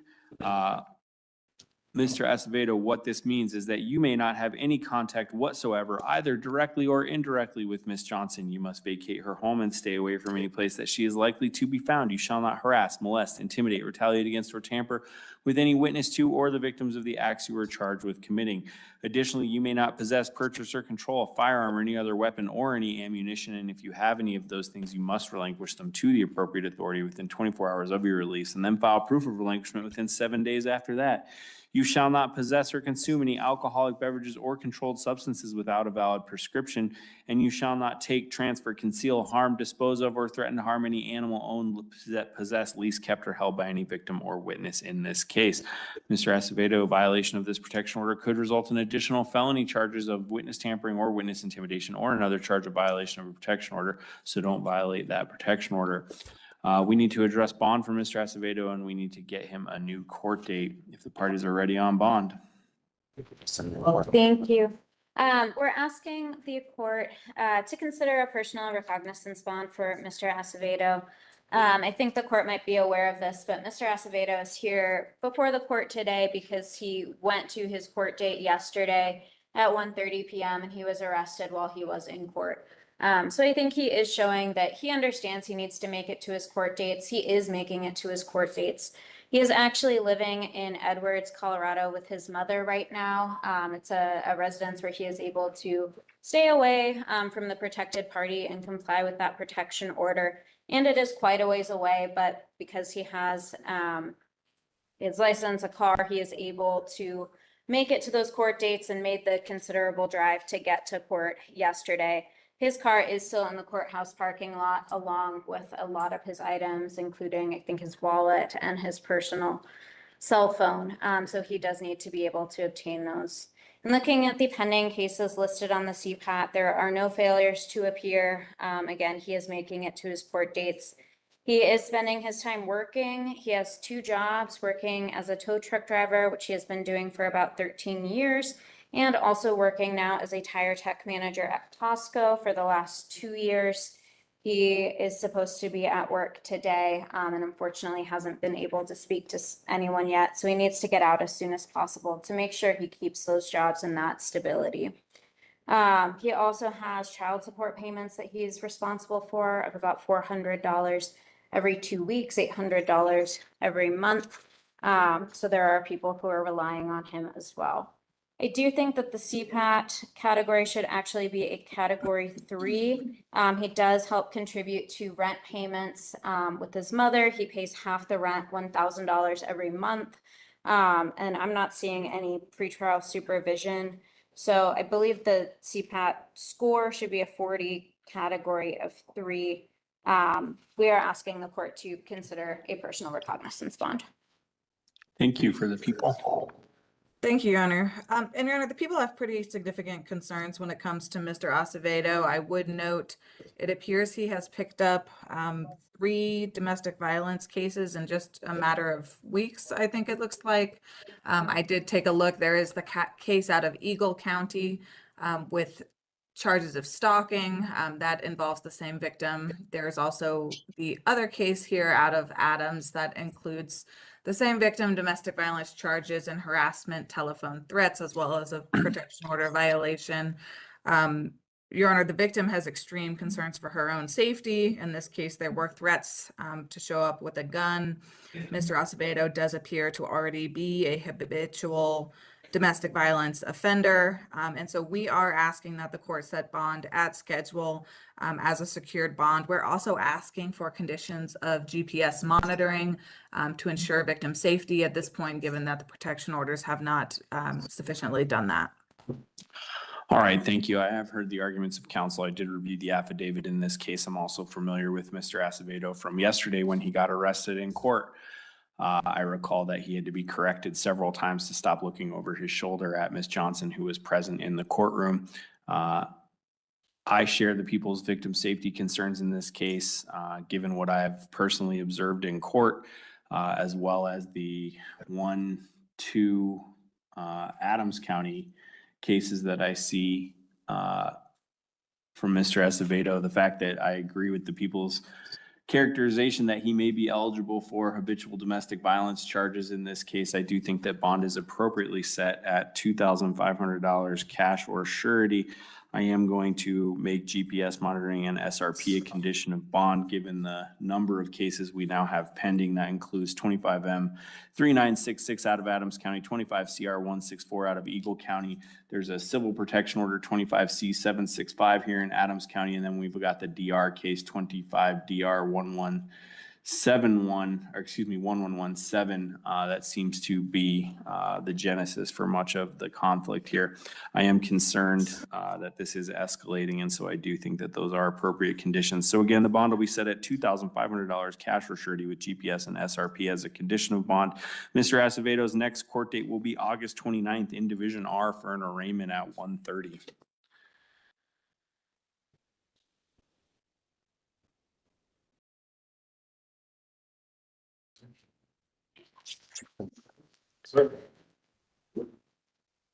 Ms. Gafkin, are you ready on one, or are we waiting still? I am in a breakout room with Juan Petlan Centano. I thought it was supposed to be Mr. Ramos. I'm just trying to figure out. Oh, okay. It looks like we need to get Mr. Ramos on the, because you're done with Patlan Centeno. I didn't know that he was someone that we needed to speak to, and I'm having a hard time finding his case. Do you have his case number? For Petlan? Yes. It's 25M 4558. 25M 4558.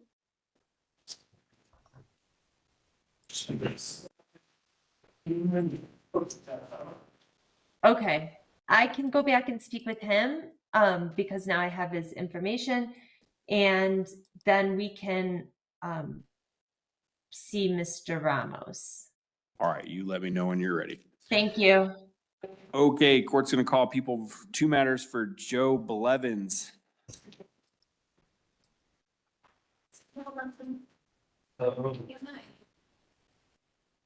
Your Honor, Mr. Yes. Blevins has been moved, so we're going to have to do him on WebEx.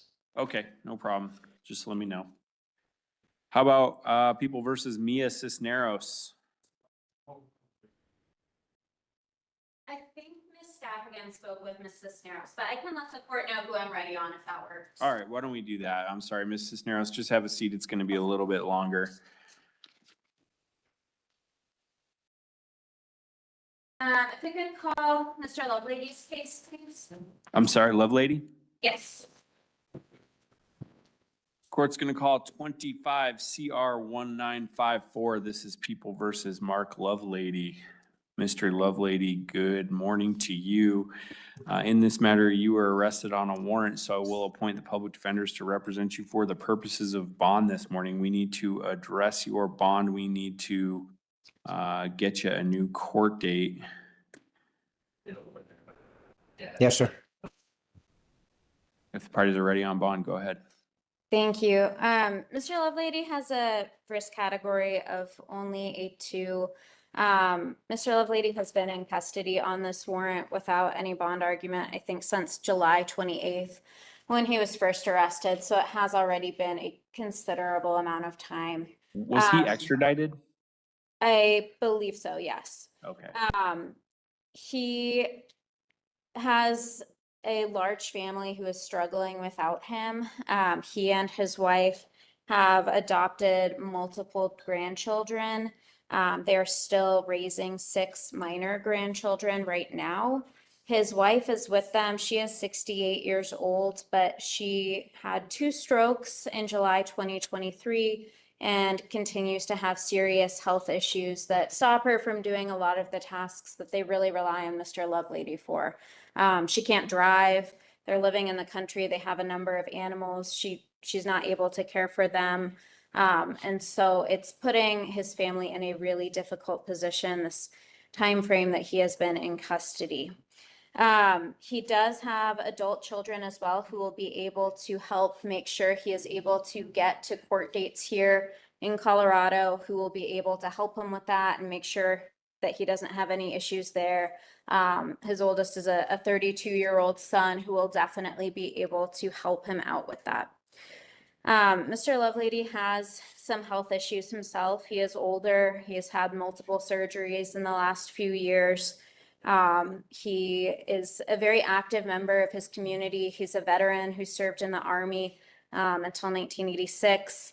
He is a member of his church. He is a volunteer coach at his children's school. He is a very active member of the community, and he is taking these allegations very seriously. He will make it to his court dates, and he just wants to be able to address this out of custody. He does have a lower income. He has been on disability since 2010 and receives about $1,300 each month. So we are asking the court to consider a personal recognizance bond. If the court is not inclined to do that, we are asking for a significantly reduced bond.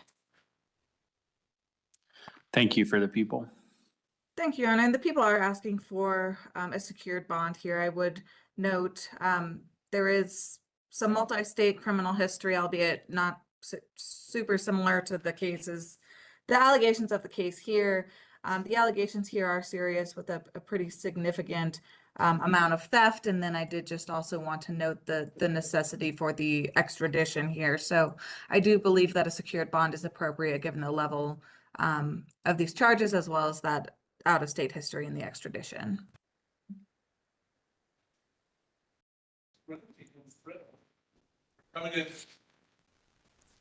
All right, thank you. I have reviewed the pretrial services report in this case, as well as listened to the arguments of counsel. I also reviewed the affidavit for probable cause in this case. I note the risk category 2, the total score of 24. The thing that most stands out to me is that the defendant is living in Indiana and had to be extradited here. I agree with the people that a monetary bond is appropriate, but I am going to reduce the bond from the suggested amount down to $5,000 cash or surety, with the condition that Mr. Lovelady may not leave the state without a waiver of expedition and filing a consent of surety with the court, indicating that the surety is aware that he's planning on that he is leaving the state and willing to stay on the bond. Mr. Lovelady's next court date will be August 28th in Division R2 to set a preliminary hearing. That's at 1:30. That's August 28th, R2, 1:30.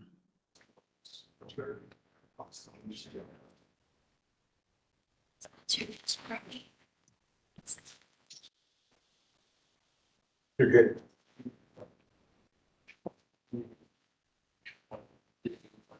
If we could call Mr. Marquez's case.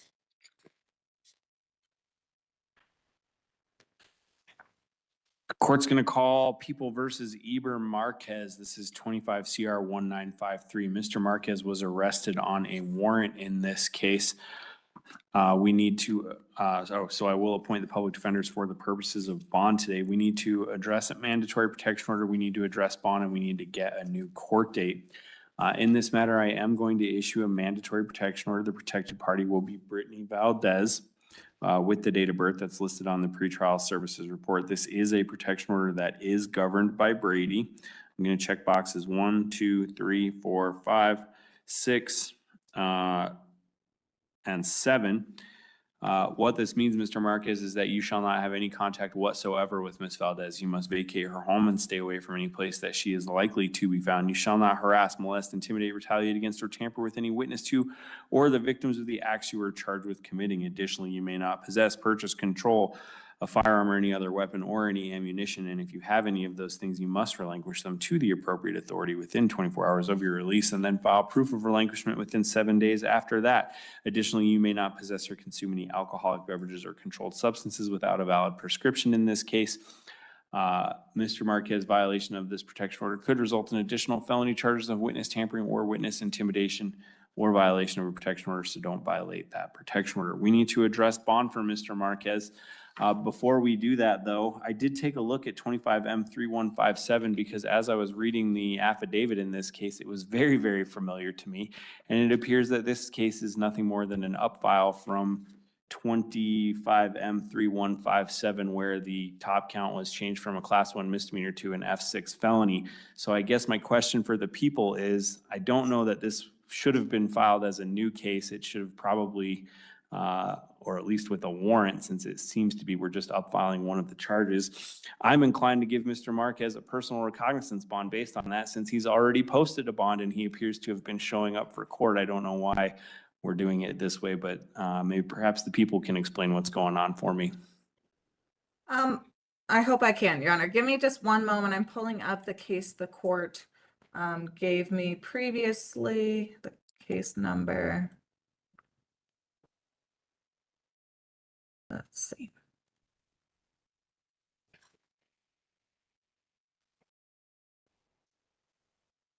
And Your Honor, I'm in agreement with that. It does look like he's been making all other court dates. I expect that the misdemeanor case will be dismissed now that the felony has been filed, and I would agree he's been appearing, and thus a PR bond makes sense.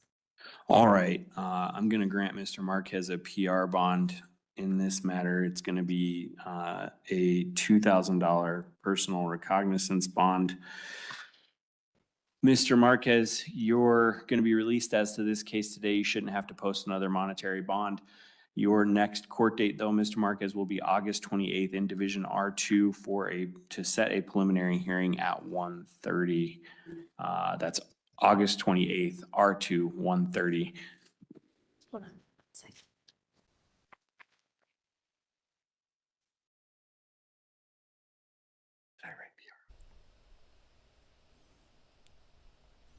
Okay, friends, we're going to change things up in a second and go back to Judge West's court. But before we do, I do want to talk about today's sponsor, and that is Aura. You've been hearing me talk about Aura for a little over a month now, and for good reason. They reached out to this channel and said, we want to partner with you, but I told them that I only partner with products and companies that I use and that I believe in, and I had not used Aura before, so I made them prove it to me. And here's the two biggest things that Aura has done for me. They are kind of an all-in-one solution, a one-stop shop to protecting yourself and protecting your data online. And what they've done for me, first off, is remove my data from over 50 different data brokers now. And these are companies that I'd never even heard of before. Crazy names, no idea how they got my information, but they got it. And the other thing they've done for me that's just been a huge game changer in my life is with this phone right here. and that's the almost complete elimination of spam calls. I used to get spam calls 10, 12 times a day easily, and within a couple of weeks of them working for me, it went down to a couple a day, and the last time I had one was probably about a week ago now. So they're just wonderful is the bottom line. But that's just two of the things that they do. You can get, as part of what they do, identity protection online. They monitor your transactions, spam and junk email removal. They have an antivirus, a VPN. They monitor your credit for you. The spam call protection, which I talked about. There's parental controls to help you monitor and control what your kids do online. Plus, they have a password manager. So everything you need all in one place. Now, if you sign up with my link, aura.com/TCF, and you can scan the QR code on the screen, or the link is down in the description, plus Barbara just dropped one in the chat, you get 14 days for free.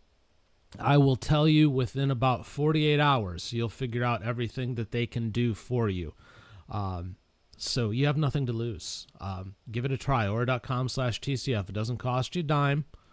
For the first 2 weeks, give it a go. Let them show you where all of your data is out there and what they can do to remove it. They'll start to remove it, and then you can make a decision whether or not you want to stay with them. I personally am. I'm a customer now, and we've had other viewers who have become customers. They've reported back good results, so it's definitely worth doing. Aura.com/TCF. Protect yourself online, and quite honestly, support the people that help support the channel. All right, let's go back to Judge West and see what she's got going on. Your case is pleaded not true. And if there's administrative things, we can go through that. Seems like execution. I think the victim did a long prosecution. Or is it computers. This is not my case. I'm just standing in for Ms. Muffin. Yes, yes, for Ms. Muffin. So I can't speak to what she intends to do with the case. I'm sorry, my screen is still loading. There. It's everybody's spinning. Oh. I don't see a motion for a bond. We'd ask for 3 days. I'm not prepared for that advance notice. Should have requested one in the letter, if not the motion itself, on the notice letter. Request for probation bond and speedy hearing Revocation hearing, yes, sir. was filed August 18th. Let me just go through this motion first. The same one always filed. Mr. You're Nathan Lamel? Mr. Lamel, best you can, raise your right hand, please. Do you swear or affirm the testimony you're going to give in this hearing will be the truth, the whole truth, and nothing but the truth? Thank you. You can put your hand down. Will he waive the formal reading of the motion? So waived. All right, Mr. Lamel, in cause number 24, DCCR 0826, I have a motion to revoke your unadjudicated probation. Shows that you were placed on probation February 17th of 2025 for the offense of evading arrest or detention with the use of a vehicle, third-degree felony, and that was a 5-year deferred probation. Is that correct?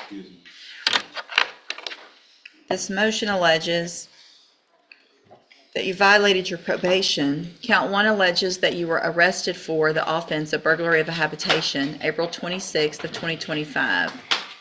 And is that true or not true? You weren't arrested? Well, he was arrested. That's what the allegation is. And I'm not, anyway, I don't know why they've changed them to just arrested, because being arrested isn't really a violation instead of committing the offense. All of a sudden, all these motions are different.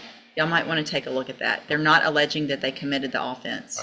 I apologize, Your Honor. He was arrested, so that would be true, but I don't think it's a violation. All right, so count 1, you're pleading true to? Okay. You were arrested. Count 2 alleges that you failed to avoid injurious or vicious habits as directed. I don't know what count 2 is either. No, just don't worry about it, because it doesn't say what it was, and so I don't think that is an accurate, I don't think I can go forward on count 2.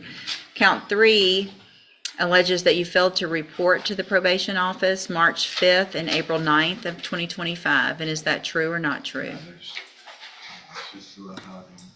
Count 3 is true. Count 4. Just to be clear, I think what he said was it's true that he called in. So I don't know that it was. Did you clear. report or did you not report on March 5th or April 9th? I'm not sure.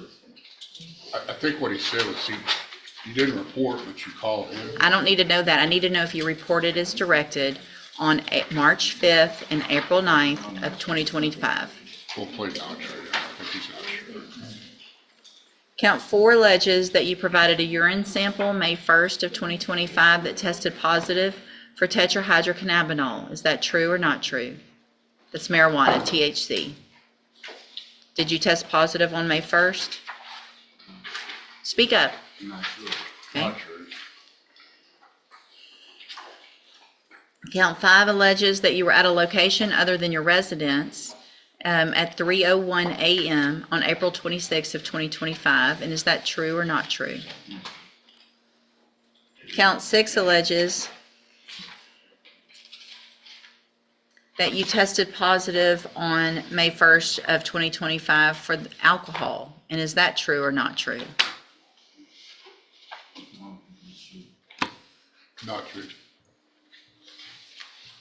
Did you enter your pleas of true to counts 1 and 5 freely and voluntarily? And because those 2 counts are actually true. All right, then I'm going to find that you entered your pleas of true to counts 1 and 5 freely and voluntarily. Find those counts true. Find sufficient evidence. I think you played not true, not to 5. 1 and 5? That's my understanding. That's, He that's what I played, wrote down. he No, 5 is 3:01 a.m. I thought he said. Not true. Not true. I wrote down not true. Oh, I'm sorry. He's So, only played true to number 1. Right. okay, so you're saying that is not true that you were at a location other than your residence at 3 o'clock in the morning on April 26th?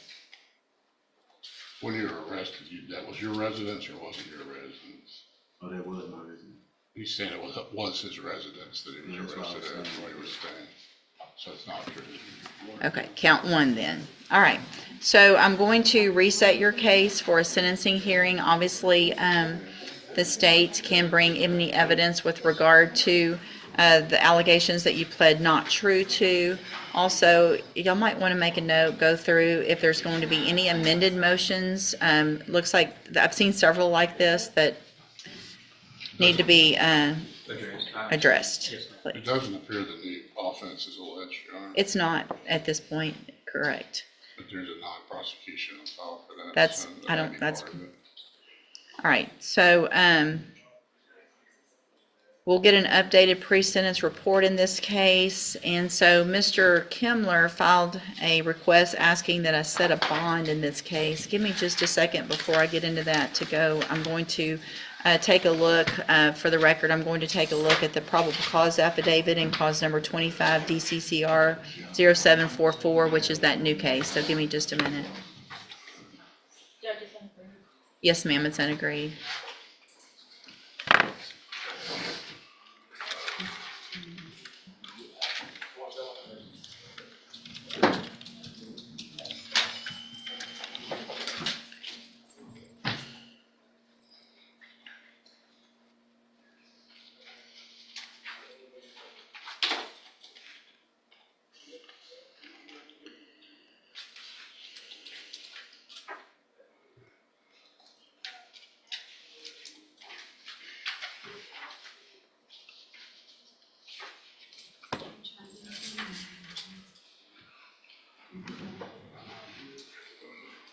Printed it. It's easier for me to read in person. Mr. Kimler, do you have any evidence with regard to that bond? His ability to post the bond, Your Honor, is that what you mean? Or- Yeah, any evidence with regard to your request for a bond? Well, just that he's on, I believe he's on deferred and, what's your financial situation right now? Not too good. You employed or did you lose your job because of your arrest? I had a job, but I lost the job for the rest. Where were you working? I had just started. I can't, if I, don't make me tell you to speak up again.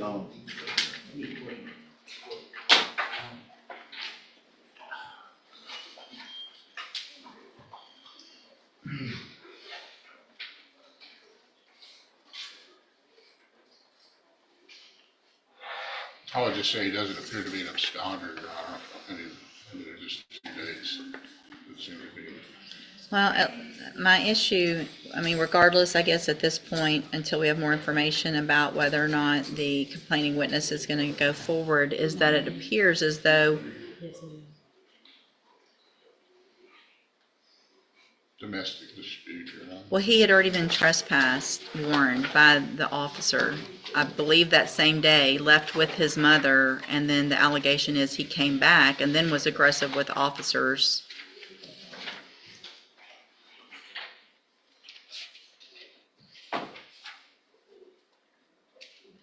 And that the allegation is that there was a window that was broken and coming through a window, so that doesn't.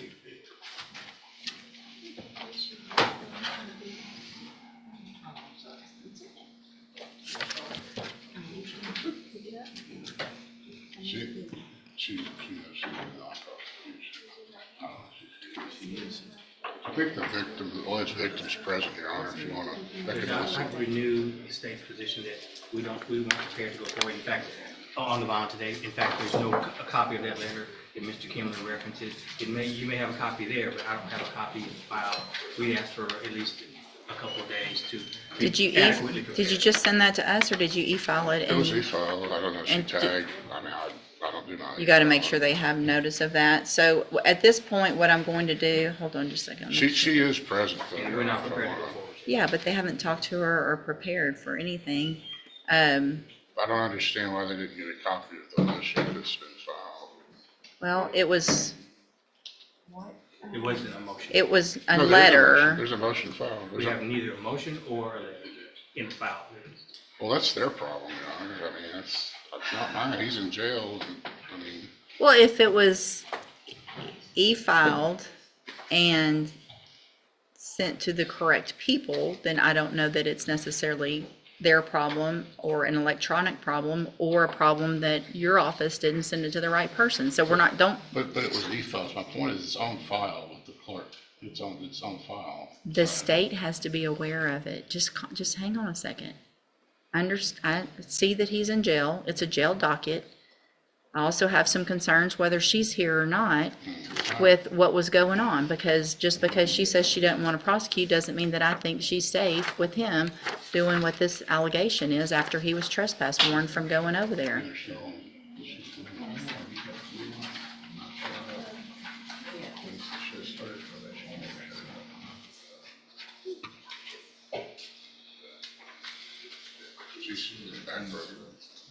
Yeah, I guess when you do need to make sure, I guess I have it from the 18th, a request for reasonable probation bond and speedy probation hearing comes now, blah, blah, blah, asking for it. An order was attached as well. So somewhere it got either lost or something wasn't done correctly one way or the other.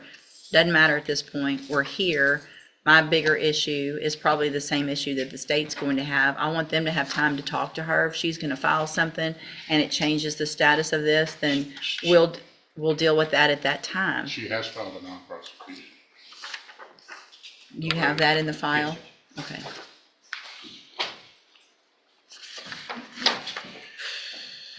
And one final thing I'll say on this is, it's one thing to e-file something, but it's a whole nother thing to make sure that you hit the tab or, I've gotten there too. Yeah, I've already initiate said, service. I understand, and that's what I'm saying. If the right service wasn't sent, then it's an issue on your side that they didn't get it. Make sure it's done correctly. To Ashley. I mean, you can see on the e-file notification. That it was sent to her. To Ashley. Okay, so it was sent. Is Miss Malfino upstairs? Yes, ma'am. All right, let's get her down here real quick, please. All right, let's go.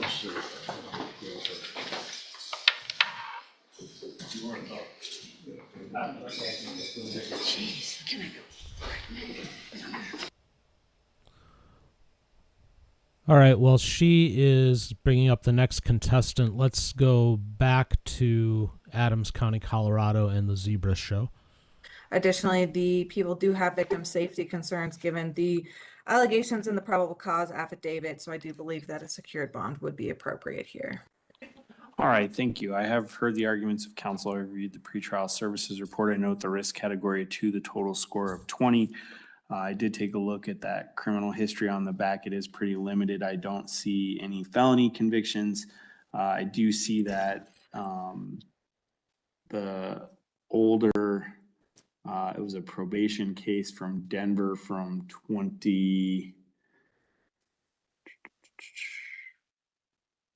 14, I think. Yeah, it was 2014, but it also looks like he successfully completed probation in that matter.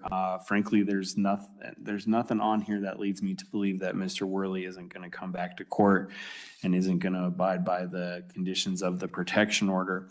So I do think giving Mr. Worley an opportunity on a personal recognizance bond is appropriate at this time. I'm going to set bond in the amount of $20,000 personal recognizance, which means, Mr. Worley, you should be getting released on this case today.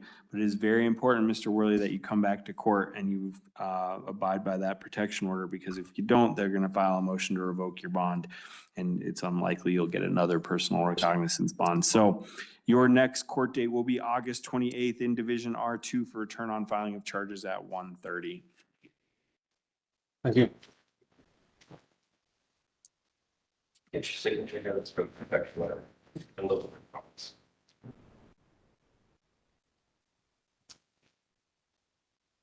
Thank you. Thank you. 256-0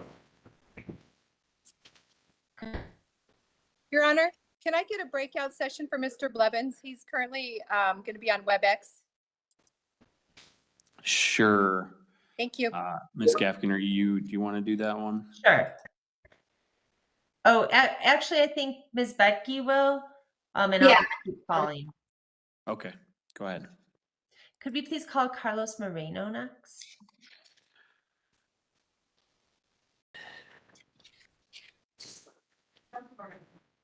Court's going to call 25M4552. This is People versus Carlos Moreno.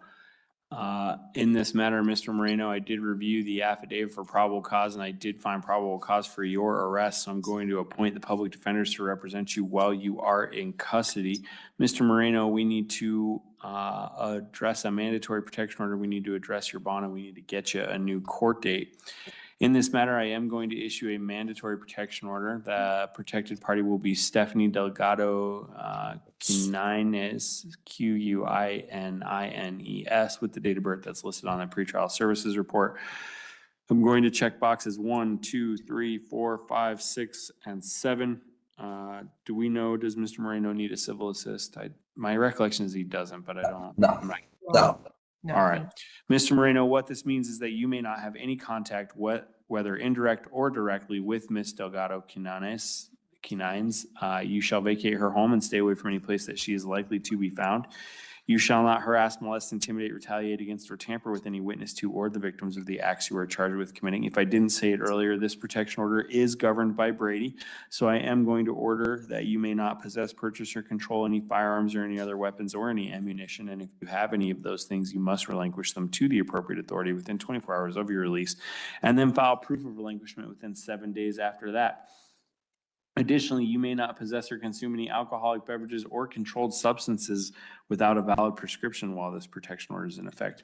Sir, violation of this protection order could result in additional felony charges of witness tampering or witness intimidation or violation of a protection order, so don't violate that protection order. All right, if the parties are ready on bond.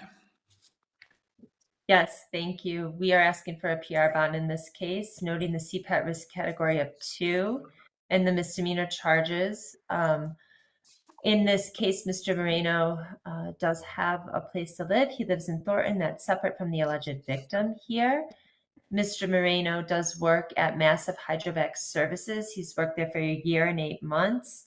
It's a company that his brother started, and he helped start that company with his brother. Mr. Moreno financially supports his 2 children, so it's really important that he is able to return to work. He was born and raised in Colorado. Mr. Moreno does have a pending court case in Adams County. It's a misdemeanor charge, and from what I can see, he has been making those court appearances, so he is not a risk to fail to appear or not show up in court. So we are asking for a PR bond.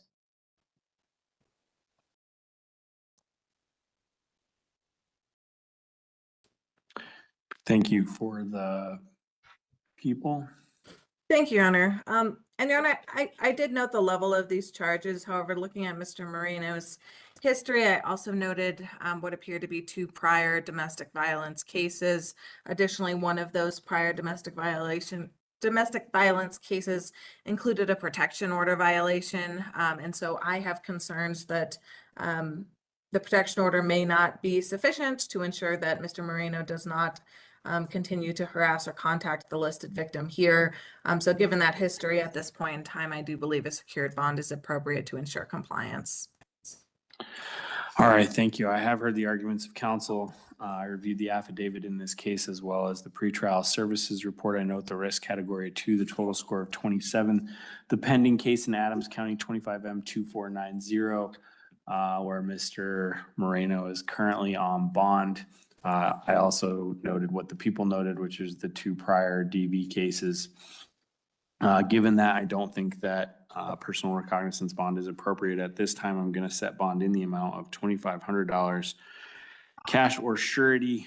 The next court date for Mr. Moreno will be August 28th in Division R for an arraignment at 1:30. I see my partner in the back. Can I be put in a breakout session, please?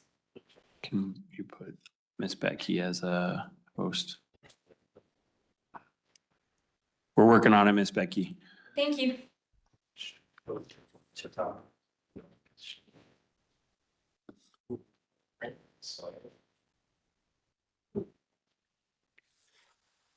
All right, Miss Gaffigan, is there another one I can call for you? Can we please call Leonardi, I believe, Raw Gates? Starts with R-U-G. Are you right? Yeah. All right. How do you say it, sir? Raw Gates. All right, this is People versus Ragates. This is 25M4550. That case number again is 25M4550. Mr. Ragates, in this matter, I did review the affidavit for probable cause. I did find probable cause for your arrest. So I will appoint the public defenders for the purposes of bond today. We need to address your bond and we need to get you a new court date. If the parties are ready on bond, go ahead. Thank you. We are asking for a PR bond in this case, noting the lower level of the charges and also the CPAT risk category of 2. Mr. Rawgates, unfortunately, is in a tough situation, but he will have a place to stay in Thornton. That's where he was heading at this time. He has worked in construction and other areas. He does have a pending case out of Jefferson County for which he will have to post bond. But otherwise, nothing overly significant. And he really is suffering while he is in custody. And so we are hoping the court will consider the nature of the charges, his speaking to the police as reported in the affidavit, and the other surrounding circumstances, and allow a PR bond. Thank you for the people. Thank you, Your Honor. The people are asking for a secured bond here. I did note in the history there does appear to be a prior trespass case as well as a couple prior entries for obstructing behavior similar to the allegations here. The behavior described here is concerning for community safety and officer safety purposes. So I do believe a secured bond is appropriate here. And I forget, may I add something? Yeah, go ahead. And I'm sorry, but I did want to note that the points, even though Mr. Rawgates is a CPAT risk category 2, most of those points come from poverty-related assessments. There is the other pending case that was mentioned, but otherwise those sub 19 points all have to do with financial considerations.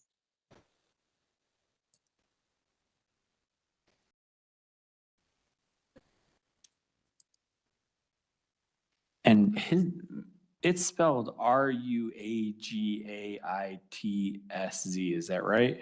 T-E-S-Z. It's R-U-A-G-A-T-Z-I-T. Spell it. R-U-A-G-A-I-T-E-S-Z. Spelled wrong on the pretrial services report.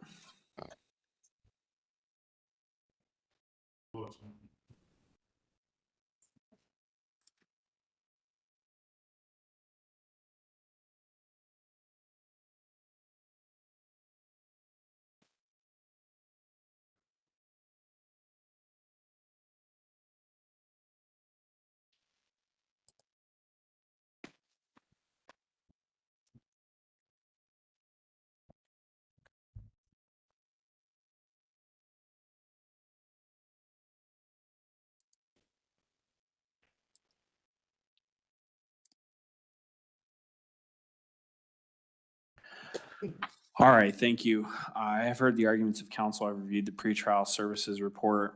I note the risk category 2, the total score of 31. I did take a look at the criminal history on the back. I looked up Jefferson County case 25M2071. I note that the charges in that case also include a trespass to enclosed fenced property. I have some community safety concerns given that this is the second trespassing case that Mr. Regates has picked up in the 2025 year. I think that bond is appropriately set at $1,000 cash or surety. Mr. Regates' next court date will be September 2nd in the First Appearance Center for an arraignment at 1:30.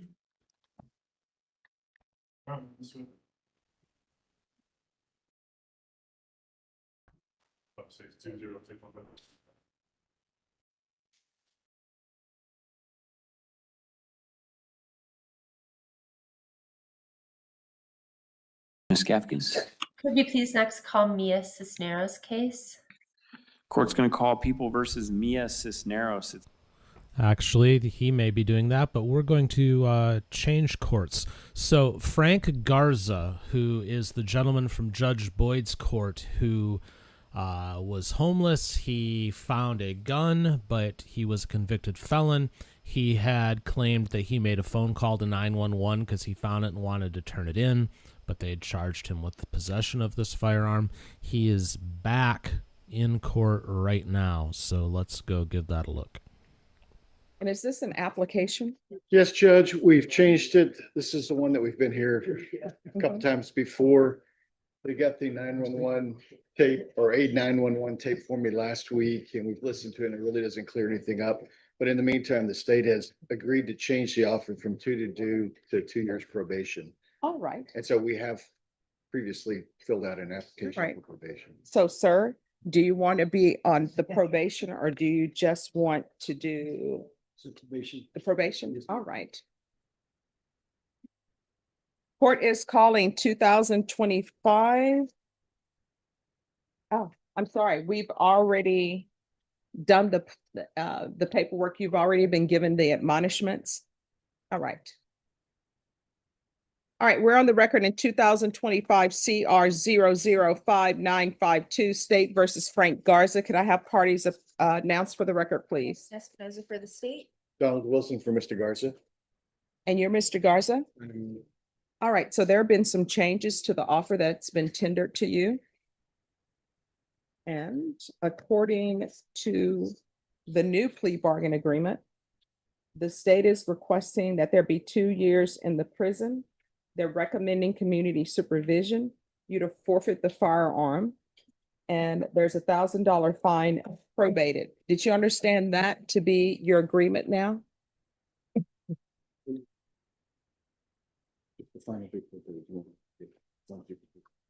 Okay. Do you understand that as your new agreement? To be on probation? Yes. Yes.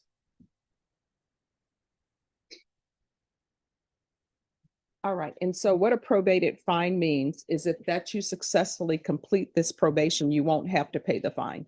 If you are unsuccessful, you may have to pay that fine. Do you understand? Yes. All right. As previously stated, the court found you guilty of attempted unlawfully carrying of a weapon with a felony conviction. Are you prepared to proceed with sentencing? Yes, we are, Your Honor. Sir, can you raise your right hand? Do you solemnly swear or affirm the testimony you give will be the truth and nothing but the truth, so help you God? Yes, ma'am. All right, you can lower your hand, state your name for the record. Frank Garza. All right, Mr. Garza, do you have any type of mental health treatment in the past? Have you ever used any type of illegal substances? Not, it's been years since I was a Here's the kid. thing, I'm talking about in the past, so have you ever used it in the past? And what would that be? No, What else? I drank a little bit. What else? That's it. All right. Do you have any children? I do. My oldest is 22 years old. Do you have any grandchildren?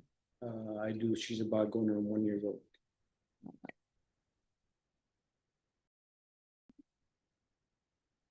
And if you were released, do you have a place to live? I do. And who would be living there? Just me. Okay. All right. When's the last time you had employment? I still have my employment. They're actually working with me, did through this entire ordeal. All right. And what do you do? I'm a cook out IHOP, Oh, where are you a cook? River Center. River Center? What's the name of the place? IHOP. IHOP. Yes. Okay. Tell them to stop stuffing their pancakes with all this extra stuff. Sometimes you just want a plain pancake with maple syrup. That's it. All right, the court is going to sentence you to 2 years in the prison, suspended and probated for 2 years. Regular reporting by Zoom or in person. No unsupervised contact with minors. Proof of employment within 45 days. No employment as a home health care provider or with minors. Field visits 1 time per month for 6 months. Forfeit the weapon. TAP evaluation out of custody. If TAP recommends inpatient treatment, we'll start with outpatient treatment. There's a $1,000 fine that will be probated. Probation, is there anything else? Oh, I'm sorry. No, Judge. All right, I'll do 100 hours of community service restitution. And I'm gonna order parenting classes since you have that grandchild. So once you complete the parenting classes, your community service hours will be deemed satisfied. I'm actually enrolled with Crisis. Oh, you are? Yes, ma'am. Okay, awesome. Why are you enrolled with them? It's just something I do. Oh, well, good. I am glad you're doing that. All right, if you provide proof of that with probation, they'll take that as a part of your community service restitution. Yes, ma'am. All right, did you review the document entitled Trial Court Certification of Defendant's Rights to Appeal with your attorney? Did you understand it and sign it? Because it's a plea bargain agreement, because I followed your plea bargain agreement, and because you waived your right to appeal, you do not have the court's permission to appeal. Because this is a felony conviction, you're not allowed to own or possess any weapons or ammunition. If you have a question over what a weapon or ammunition is, you need to speak to an attorney. You understand? Yeah. And next time, we can go off the record. Next time, if you see a weapon, do not pick it up. You can go to the police and say, hey, there's a weapon here, call somebody. But you're not supposed to possess any weapons, okay? Yes, ma'am. All right, good luck to you. Thank you, Your Honor. You're welcome. I have very mixed feelings about what the judge just said right there, because would it not be equally as negligent for you to leave that weapon for some child to come across it before the police arrive and hurt themselves or somebody else? I realize there's no easy answers to things, but at some point, regardless of what you might be charged with, there's like a moral duty. That's just my view on it. But feel free to disagree in the chat. Let's go back to Judge West. Yes, ma'am, I can get it in there. Okay. I will do that. Okay, let's see. You are Gabrielle Smith? Stand up, please. And this is cause number 25, DCCR 0979. Ms. Smith is charged with assault on a peace officer from June 10th of 2023. And Mr. Kimler has filed a motion asking that I reduce the bond, which is currently at $40,000, correct? Ms. Smith, the best you can, raise your right hand. Do you swear or affirm the other one? Do you swear or affirm the testimony you're going to give in this hearing will be the truth, the whole truth, and nothing but the truth? Thank you. Go ahead, Mr. Kimler. Gabrielle, what are your financial resources right now as far as trying to post a bond? Speak up where I can hear you. Well, I have one. Hang on a second. I need everybody to keep it down, please, because I'm having trouble hearing. Speak loud and clear. I have one family member that could probably help me, but I don't have anyone. I've been in jail a year, so really nothing. How long? A year. A year. And is that waiting to go to trial? Yes, sir. Just here.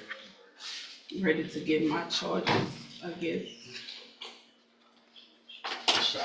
Decided. Do you think that you could post a $5,000 bond? Yes, sir.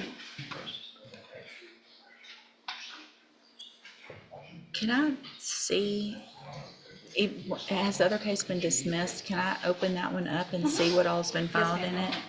Yes.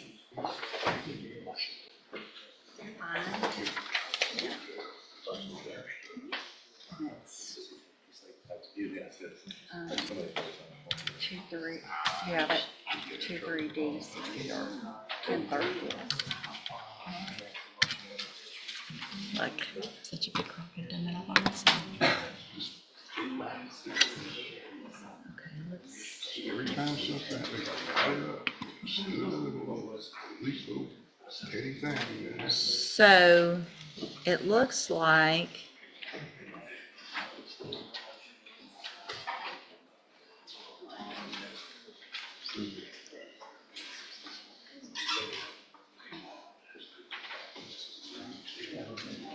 okay, there was back in February of 2024, there was a bond forfeiture. And so the bond was raised because of that. Then it looks like there was a motion for me to reduce the bond, which I did. In October of 2024, I reduced the bond to $10,000. And then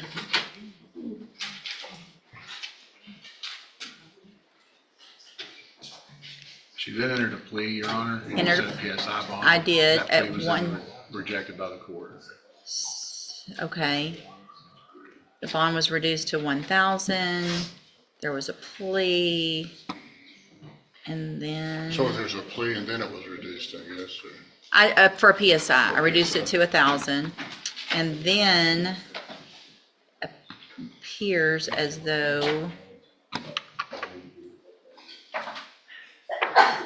in February of this year, I'm trying to figure out exactly why I increased it to 40,000. Hold on, let me just figure out.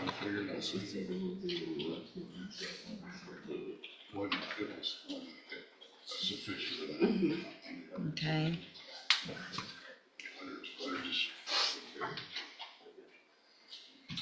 And then, let's see, let me look at this PSI, that'll give me some information. So the agreement was for a cap of 5 years, which is unusual that I would have reduced that to $1,000, so I'm not sure I understand why I did that in the first place when it was a cap, but I did for some reason. And that pre-sentence report, Court revealed 9 convictions, felony convictions from Louisiana, Your Honor. That's why you rejected that. right, and several misdemeanor thefts and a revocation. Been to prison in Louisiana. Yeah, as recently as 18. Okay, so I rejected that plea agreement. So the bond is currently set at 40,000 on a robbery with that criminal history. Okay. Mr. Nichols, what is your position with regard to bond? With her criminal history and the allegations in this case of assaulting an officer while she was trying to steal from a store, I think 40,000 is right where it needs to be, Your Honor. Mr. Kimler? I've read the probable cause affidavit. I don't think that she could actually be said that she actually assaulted the officer directly. There is a fact situation that could perhaps be fitted into an assault charge. But as far as just out and out striking or assaulting an officer, that wasn't the fact scenario. It involved a vehicle. I think the officer had leaned into it and then the vehicle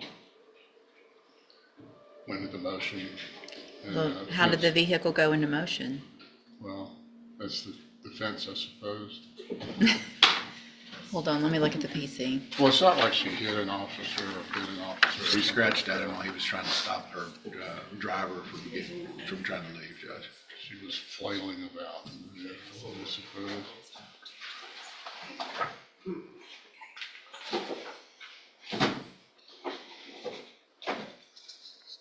So over here in a car with a paper tag from Louisiana, which is where all the other criminal history is.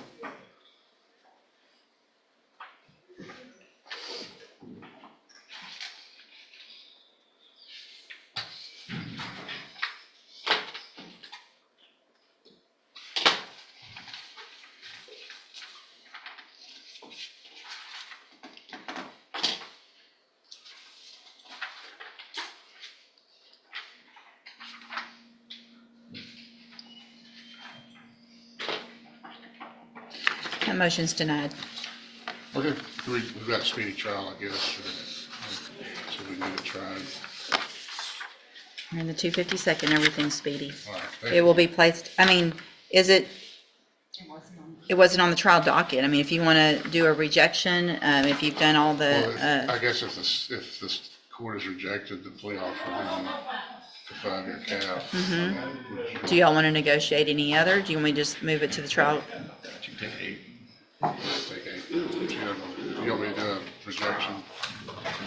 Yeah, if you'll do a rejection of whatever that offer is, that way I have a paper trail of why it's on the trial docket.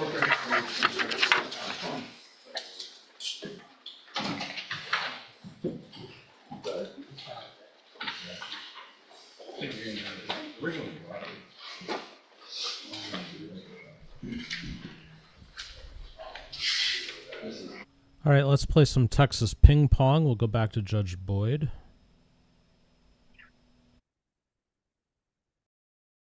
All right. Hello. Did you all get a chance to review the CPS records? The documents that you referred us to, yes, Judge, which looks like the final conclusion. All right, the court is calling 2025 CR 009798 State versus Jacob Edward Aguirre. Can I have parties announced? Rick Pena for the state of Texas. Suzanne Kramer for Mr. Aguirre. And are you Mr. Aguirre? Yes, ma'am. All right, so this was a recall back for sentencing because the court wanted the CPS worker here and the state informed the court that they were unable to have the CPS worker here. So both parties had no objection to the court reviewing the CPS records. Is that correct, state and defense? Yes, that's correct. Yes, Judge. Okay. And so outside the agreement, the state was requesting no contact with the complainant. And my understanding, defense, you are opposed to that. Back then, yes, I was, as I am now. All right. So state, you're asking for no contact, and I will tell you, the court's concerns was that drugs were being grown in the child's room. Yes, Your Honor. All right. And from reading the CPS records, it's the court's understanding that the child does go to school. Is that correct? Yes, Judge. Yes. Yes. All right. You want to raise your right hand for me, please? Do you solemnly swear or affirm the testimony you give will be the truth and nothing but the truth, so help you God? I do, Your Honor. You can lower your hand, state your name for the. What? All right. If you're tested today, what would the result be? And let me just tell you before you answer me. If you're negative, I will remove the no contact order. But if you're going to be positive with an illegal substance, then there's going to be a no contact order because obviously CPS didn't do their work. So if you're drug tested today, what are the results going to be? I take methadone on a regular basis. That's in my system. I have quit smoking. I knew though it took like 2 months last time for when I was in CPS to get clean. It's been over a month since. So here's the thing. See, this is the problem. And this is, I understand that CPS can only keep their cases for a year and they say, oh, people are doing okay, it appears, so we're just going to dismiss this case. That case has been dismissed for a while. You should not have gone back to using marijuana. And I'm assuming when you say in your system, that's marijuana? Yes, Your Honor. All right. And the person, your wife has she been using marijuana as well? No, no. Will she be positive? No, Your Honor. All right. So here, this is what I want you to understand. Part of my job is to make sure that children are protected, make sure the community are protected when they're placed on probation. All right. Methadone. I understand that people use methadone. In my personal opinion, methadone is just another drug, but I understand why it's prescribed, but those levels should be going down. But you should not be testing positive for marijuana. Marijuana is not a part of the methadone recovery system. Yes, Your Honor. So why should I allow him to have contact when he's still using marijuana? Or at least live in the home since he's still using marijuana? Well, I was unaware that he was still using. Judge, I was as well, with all of my conversations with him, where obviously marijuana was the issue. He did not inform me that several months ago he used it. I can say that what happened in court at the last setting, scared him greatly in terms of having to move out of the house and not being able to be around his children. I've watched the interaction with him, and at least the small one, Layla, is very good. I don't think he will be using it anymore, and of course, I have no problem with the court zero tolerancing him on weekly marijuana urine testing just to make sure that he's complying. I don't think he will. I think he got really scared at the last setting that he needs to get his act together and has not had any since then. All right, so here's my question for you. Do you have parents in the city? I have a father, yeah. All right, is that an appropriate place to stay? Yes, Your Honor. All right, so this is what I'm going to order.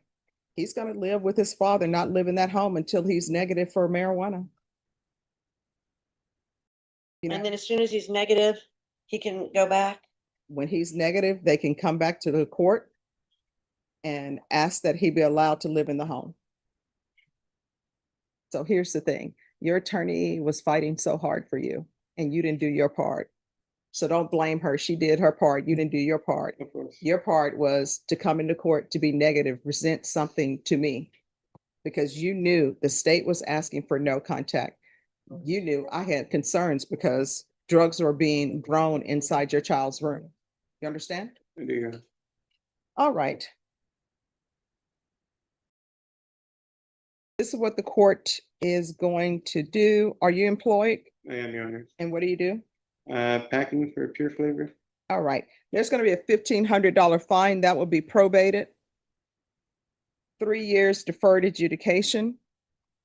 This is run concurrent with 2025 CR 007562C. Is that a motion to revoke? No, that's the main case, actually, Judge. Yes, that's the initial drug charge, CTD drug case. So the 2025 CR 009798, is that the case we're proceeding on? We're proceeding on both, Your Honor. They're running concurrently. One of them is a state jail, so if Can I have the other case, please? I only have one.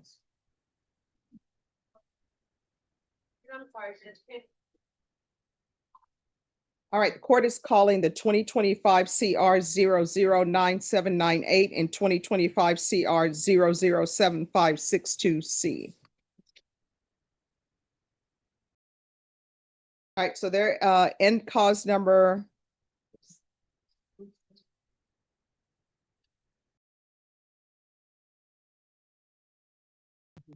You know what? Wait a minute, Norma. It's divided up weird. So I have part of this, but I don't have the docket sheet or anything for it. So there's some missing pages. I don't have the. Yes. I don't have the admonishments on this. That's the one. do you need us to step back, Judge? Oh, no, just give us a moment. Judge, can you mic on? Yes. All right.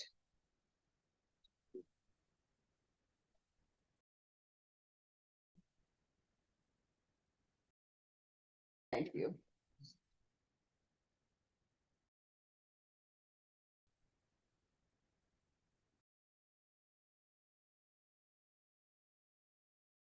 Oh, and on this one, do you have a docket sheet?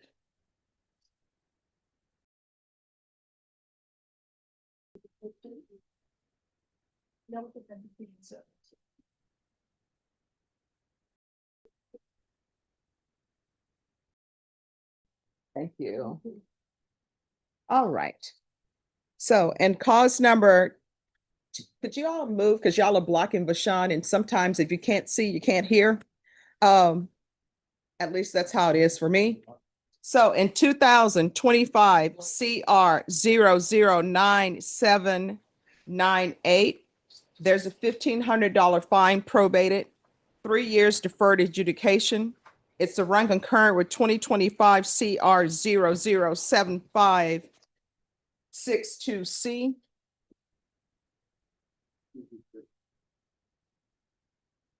There's to be no residing with Layla Aguero. and no unsupervised contact with Layla Aguero until the defendant tests negative. And Judge, is that negative for the marijuana, or do you want him off the methadone as well? The methadone, that doctors will have to do that, but what I can tell you with methadone, that's not technically supposed to be down. All right, so the levels on that needs to start going down. Yes, ma'am. All right, there's to be regular reporting by Zoom or in person, regular random UAs.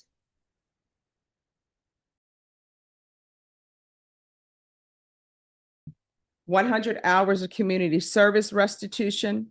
I'm going to order parenting classes. Once the parenting classes are complete, the community service hours will be deemed satisfied. Bill visits 1 time per month until further notice.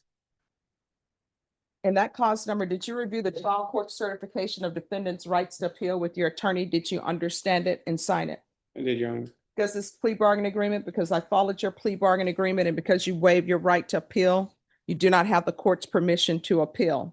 And cause number 2025 CR 007562C, the court will sentence you to 6 years deferred adjudication. There's to be a $2,000 fine. That will be probated. There's to be restitution of $380 to the Bexar County Crime Lab for drug testing.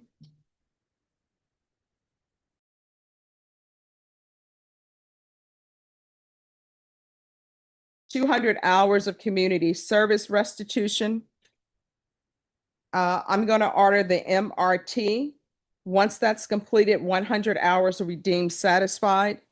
And I'm going to order the life skills course.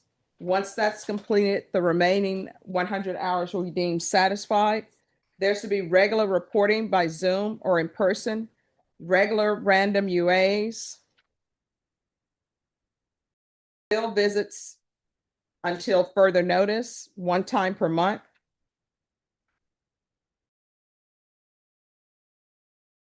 There's to be no residing with Layla Aguero and no unsupervised contact with Layla Aguero until you present with a negative UA. Probation in either of those cases, is there anything else? Employment, sir. All right, thank you. Proof of employment.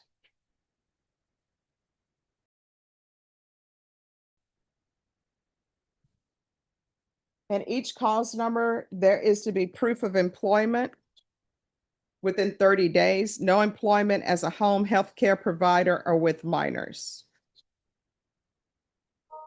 So Judge, so that I'm fully aware in regards to the methadone, are you saying non-supervised contact until negative from the marijuana and others and anything else other than that methadone, or? No, it should just be, he shouldn't be positive for anything except methadone. Thank you. And that cause number, did you review the trial court certification of defendant's rights to appeal with your attorney? Did you understand it and sign it? Yes, Your Honor. Because this plea bargain agreement in that cause number, because you waived your right to appeal, you do not have the court's permission to appeal. Do you understand? Yes, Your Honor. All right, we can go off the record. Here's the thing. Your child is 100% dependent upon you. She can't go in Travis Park and make it on her own. She's 100% dependent on you and your wife. If any of you fall down on the job, then she's just out there alone by herself. You understand? I do, Your Honor. So you're going to have to start doing better, and doing drugs is not good. All right. In this court, communication is key. If there's an issue, let your probation officer know. If you feel they're not addressing it, you can always come to the court. All right, good luck to you. Thank you, Judge. May we be excused? Yes. Judge, may I approach? Have they? No, not yet, Judge. I'll get you a line in just a few minutes. Oh, okay. I didn't know. Oh, yeah, just call up. Mr. Cox, is your client going to be positive? You'll be negative, Judge. Okay.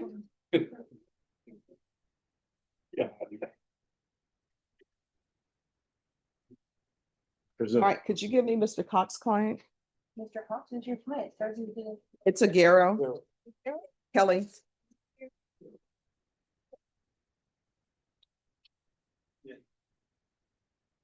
And they should have, that should be two cases as well. Right.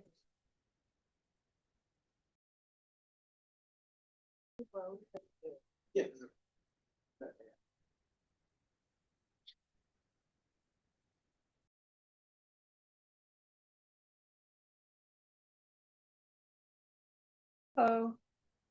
Hi. So you drug tested today. Are the results going to be okay? Yes, sir. All right, I'm gonna have you drug tested today, all right? You have a seat, Mr. Seeloff. I'm writing you in already. You'll be next. Here's Kelly. Court is calling 2025. Just a second. Judge. Oh, I'm sorry. My microphone cut off on me. Cord up there. Thank you, Mr. White. Try. Here you go, ma'am. I got it. You're welcome. We're gonna knock anything else over and destroy it. I will go. Got it.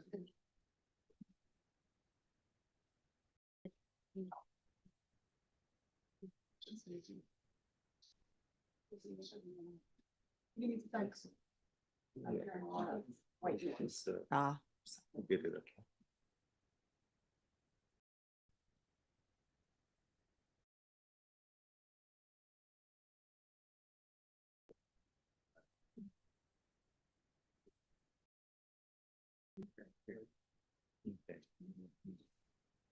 Okay. Your Honor, with that, situation with drug, she's on prescription medication. Methadone as well? No. Okay. And what are the prescriptions for? For mental health. Okay. Just as long as it's not an illegal substance. I just don't know if they come out on drug test or not. Oh, we'll find out. All right, Mr. Cox, Yes, ma'am. I don't have the trial court certification on the 16 cause number. The cause number ending in 16. So if you could, Should have been both. I'll, if you could grab that for me. All right. Do you need a pen?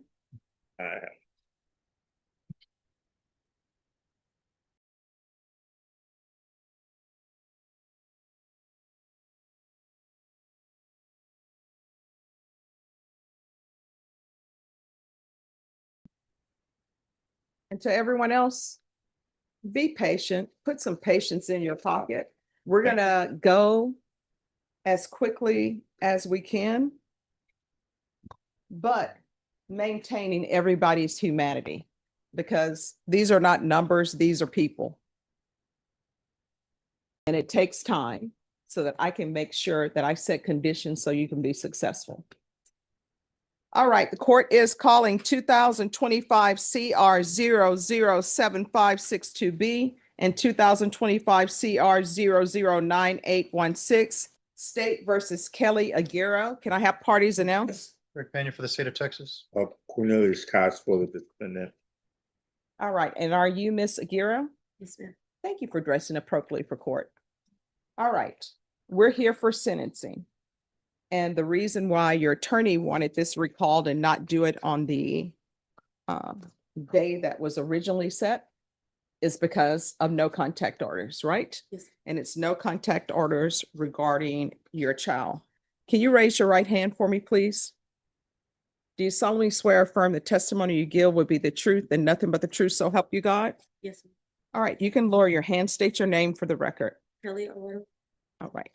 So if you're drug tested today, what will the results be? clean. Negative. All right. And you mentioned earlier about mental health. Are you seeing a doctor? I currently got enrolled with the Center for Healthcare. My first appointment is not until October, but I have been going to the medical transplant specialty in the medical center for taking medication and stay on top of that. Okay. And let me just tell you, the reason why I asked that of you is because I want to make sure that you're receiving the help you need to be successful on this probation. Yes. All right. So were you aware that your husband had been using? No. So you need to make a decision on who you want your star to be attached to, because I'll tell you what I told him. Your child cannot take care of herself. She can't survive at Travis Park. She's 100% dependent on you as her parent and your husband as her parent to do what's in her best interest. And what's in her best interest is not continuing to use illegal substances. Do you understand? Yes. All right. And cause number 2025 CR 009816. The court will sentence you to 2 years deferred adjudication. This will run concurrent with 2025 CR 007562B. There's a $1,500 fine that will be probated. Are you employed? Nothing right now. All right. Proof of employment within 30 days. There's to be no employment as a home health care provider or with minors. MIC evaluation out of custody. Continued referral to Center for Healthcare Services. Regular reporting by Zoom or in person. Regular random UAs. 100 hours of community service restitution. I'm going to order parenting classes. Once that's completed, the community service hours will be deemed satisfied. State, are you still requesting no contact with the child? For her, we are fine with no harmful injurious contact so long as there are regular field visits by probation throughout the duration of probation. All right, there's to be no harmful or injurious contact with Layla Aguirre. Your attorney will explain to you what no harmful or injurious contact means. There's going to be field visits until further notice. And so you know, Jacob Aguirre is not allowed to reside in that household until the court allows him to reside in that household. And whether or not he resides in that household is 100% dependent upon his actions. So if he continues to use marijuana, that's on him. You understand? Yes. But if you allow him to reside in that household, that's going to be a violation of your probation. You understand? Okay. So no residing with Jacob Aguirre. Now that can change once he's negative. Do you understand? Probation, is there anything else with regards to that case? All right. Did you review the trial court certification of defendant's rights to appeal in that case? Did you understand it and sign it? Because it's a plea bargain agreement, because I followed your plea bargain agreement, and because you waive your right to appeal, you do not have the court's permission to appeal. Next, we're proceeding in 2025 CR 007562B. The court will sentence you to 6 years deferred adjudication. There's a $2,000 fine that will be probated. This will run concurrent with 2025 CR 009816. I'm not going to order restitution for the drug testing because he should be paying for that. And he's already supposed to pay for that. I think it would be double dipping if each party paid the amount for testing of the same drug. So there's going to be 200 hours in community service restitution. I'm going to order the MRT. Once that's completed, 100 hours will be waived. The other 100 hours will be waived once you complete the life skills course. Proof of employment within 30 days, no employment as a home health care provider or with minors. Regular reporting by Zoom or in person. Regular random UAs. No harmful or injurious contact with Layla Aguirre. Field visits until further notice, 1 time per month.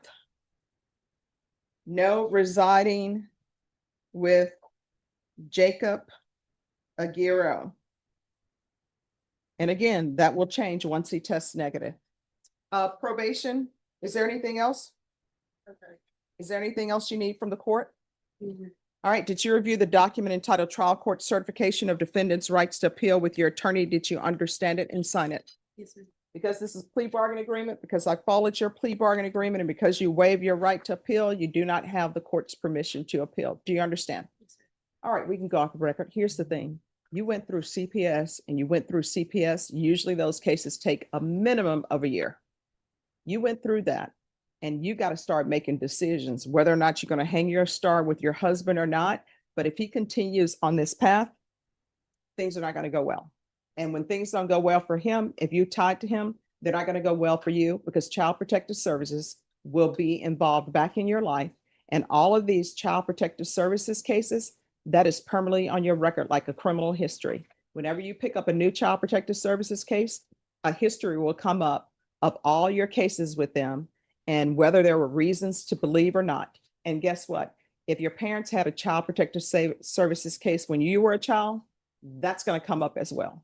So you better start making changes. You understand? All right. Good luck to you. Thank you. Thank you. Ms. Ready?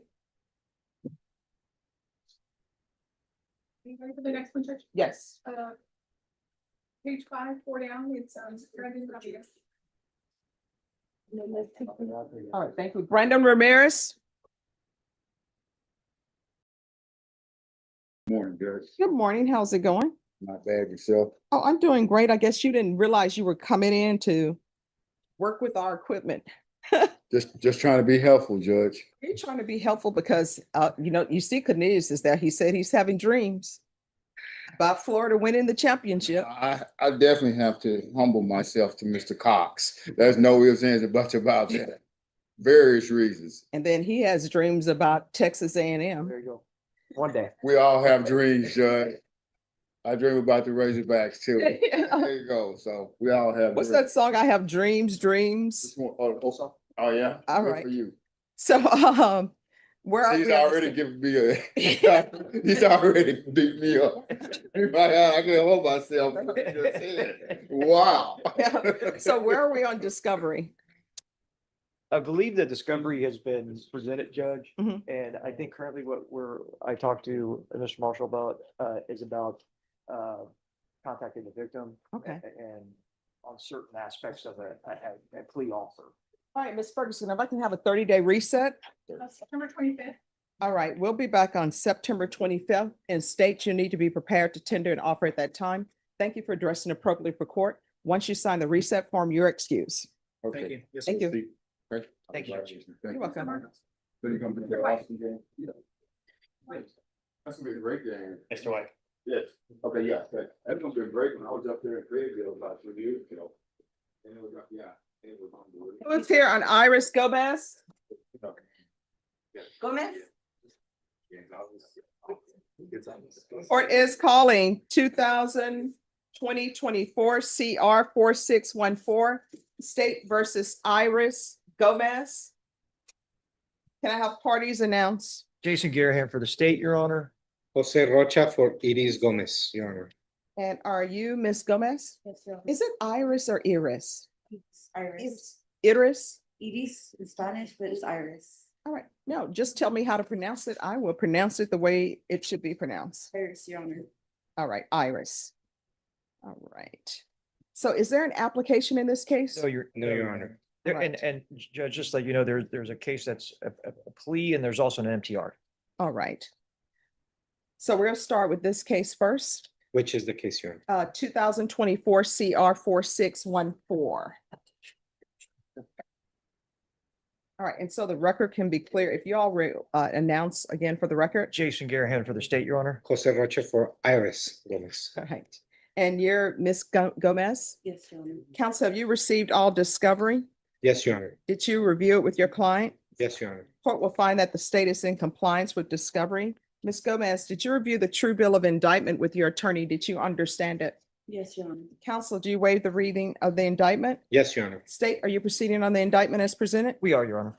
Ms. Gomez, did you review court admonishments with your attorney? Did you understand it? Did you sign it in all the appropriate places? Yes, Your Honor. You're charged with fraudulent use of possession of identifying information less than 5 items as a state jail felony. Range of punishment is anywhere from 180 days up to 2 years in the state jail facility and up to a $10,000 fine. If you have a plea bargain agreement with the state, the court does not have to follow your plea. If for any reason the court does not follow your plea and gives you more than you bargained for, the fact that you entered a plea will not be used against you and you will be allowed to withdraw your plea. Did you understand? Yes, Your Honor. You have a right to jury trial, a right for you or your attorney to cross-examine and confront any witnesses the state would call, and the right to remain silent. Did you understand by entering this plea, you were giving up those rights? Yes, Your Honor. Did you intend to give up those rights and enter into a plea in this case? Yes, Your Honor. Counsel, has your client been able to provide you with any defenses? Yes, Your Honor. Do you believe she has a rational as well as a factual understanding of the charges against her? Yes, Your Honor. Ms. Gomez, has anyone threatened you, coerced you, or placed you in fear to get you to enter this plea? No, Your Honor. Anyone promised you anything other than the plea? No, Your Honor. Are you satisfied with the way you've been represented? Yes, Your Honor. Did you understand by entering this plea, if the court were to follow your agreement, that potentially if you're not a citizen of the United States, you could be deported, not allowed re-entry into the country, and denied naturalization? Understood, Your Honor. Court will find that defendant has knowingly and voluntarily waived her right to jury trial. Did you review the plea bargain page with your attorney? Did you understand it? Yes, Your Honor. According to the plea, punishment is to be assessed at 1 year in the state jail facility. Yes, Your Honor. This is to run concurrent with 2020 CR 073. Did you understand that to be the plea? Yes, Your Honor. Defenses of the plea? Yes, Your Honor. I did. State? Yes, it is, Your Honor. Did you review the waiver of appeal paragraph with your attorney? Did you understand it and sign it in both places? Yes, Your Honor. By signing that, you're waiving your right to appeal. The only items that can be appealed are written pretrial motions that have been filed, heard, and ruled upon by the court. Did you understand? Yes, Your Honor. Counsel, are there any such motions? No, Your Honor. Then to the offenses charged, how do you plead? Guilty, not guilty, or no contest? Guilty. State any evidence? Yes, Your Honor. State Exhibit number 1 with all of its attachments. No objections, Your Honor. All right, did you review the waiver and stipulations with your attorney? Did you understand it? Did you sign it in all the appropriate places? Yes, Your Honor. Again, did you understand you have a right to jury trial, a right for you or your attorney to cross-examine and confront any witnesses the state would call, in the right to remain silent? Yes, Your Honor.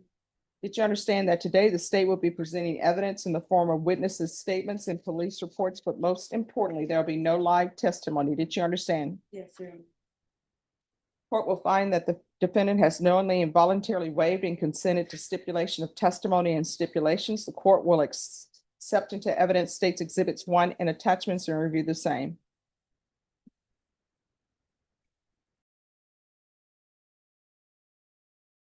Right, after reviewing states exhibits 1 and attachments, the court will find you guilty. Are you proceeding with sentencing? Yes, Your Honor. Anything you wish to say on behalf of your client? Your Honor, I believe that my client has accepted responsibility. She understands what has transpired. And she agreed to go forward with the plea agreement along with the MTR for it to run concurrently for 1 year. And I believe that that's also going to be time for her to really have an introspector of herself and understand what can be changed once she's released from jail. Have you truly reflected on the fact that you stole your sister's identity and your sister was minding her business, being a good sister at work, and the police came in and arrested her because you had been using her identity and they thought it was her? Yes. Have you internalized that? Yes. Have you apologized to her? Yes. All right. The court is going to sentence you to 1 year in the state jail facility, give you credit for any time served. This is run concurrent with 2020 CR 0673. Did you review the document entitled Trial Court Certification of Defendant's Rights to Appeal with your attorney? Did you understand it? And did you sign it? Because this plea bargain agreement, because I followed your plea bargain agreement, and because you waive your right to appeal, you do not have the court's permission to appeal. Because this is a felony conviction, you're not allowed to own or possess any weapons or ammunition. If you have a question over what a weapon or ammunition is, you'll need to speak to an attorney. Do you understand? Yes, sir. All right, the court is proceeding in 2020 CR 0673. Did you review the document entitled Motion to Enter Adjudication of Guilt and Revoke Community Supervision and state's motion to supplement pending motion to enter adjudication of guilt and revoke probation with your attorney? Did you understand it? Yes, sir. Are you the same Iris Nicole Gomez is placed on deferred adjudication in 2020 CR 0673 for the offense of possession of a controlled substance penalty group 1 less than 1 gram on January 5th, 2021 for a period of 3 years? Is that you? Yes. All right, state. Yes, Your Honor, and since it's the other large MTR, we were gonna go on the supplemental. And that's on violation of condition number 5. In Bear County, Texas, the defendant Iris Nicole Gomez did then and there failed to report to the supervision officer as directed for the months of November and December 2022 in violation of condition number 5. How do you plead to that? True or not true? Your Honor, we'll waive the remaining violated conditions. Any No objection? objections, Your Honor. Would you understand by pleading true to violation of condition number 5, the court could find it true, grant the motion, find you guilty, and sentence you up to 2 years in the state jail facility and up to $10,000 fine? Yes. Knowing that, do you still wish to plead true to violation of condition number 5?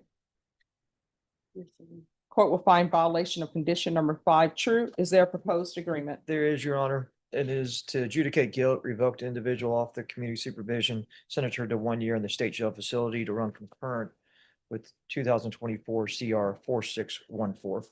That is an understanding of the agreement, Your Honor. All right. Has she done anything on probation? She's done a little, Your Honor. And what has she completed parenting classes? No, Your Honor. Judge, the only thing that was complete on this term was on this probation was her TAP evaluation. I send her, it's over to my mom. And there was a total credit of $424 for her assessed fines of $2,812. So you haven't done anything on probation.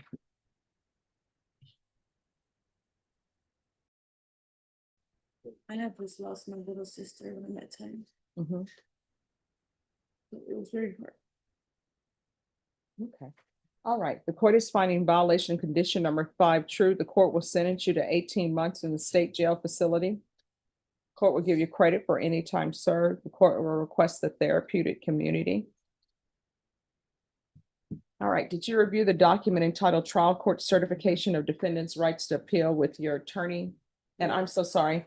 This is the run concurrent with 2024 CR 4614. Did you review the document entitled Trial Court Certification of Defendant's Rights to Appeal with your attorney? Did you understand it? Yes.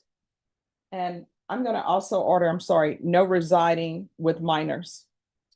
All right, because this is not a plea bargain agreement, you do have a limited right to appeal.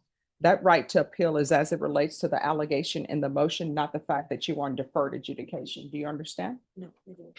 All right, so you can appeal, but you can't say I'm appealing because I don't think I should be on deferred adjudication. But you can appeal. You entered a plea of true to violation of condition number 5, and I've sentenced you. So you can appeal that entire plea of true, but not the fact that you were actually on probation. Do you understand? All right. All right, with regard to this, because this is a revocation and it's a criminal conviction now, felony conviction, you're not allowed to own or possess any weapons or ammunition. Do you understand? Yes, sir. All right, we can go off the record. Here's the thing. You're gonna have to change your life big time. Otherwise, it's not gonna end well for you. When you're released, do not go to your mom's house acting as though you're the parent to a child, because legally you're not the parent. You're the person who gave birth to a child, but you're not the parent. So don't try to go over there and change her system or change her rules. You understand? All right, good luck to you. Thank you, Your Honor. You're welcome. All right, who's next? It's Robert Moreno, page 2, 4 down, Judge. Robert Moreno. Your Honor, Yes. I'm 3G exempt. Okay. All righty. Okay, thank you. Can we go off the record? I don't know if we're on the record.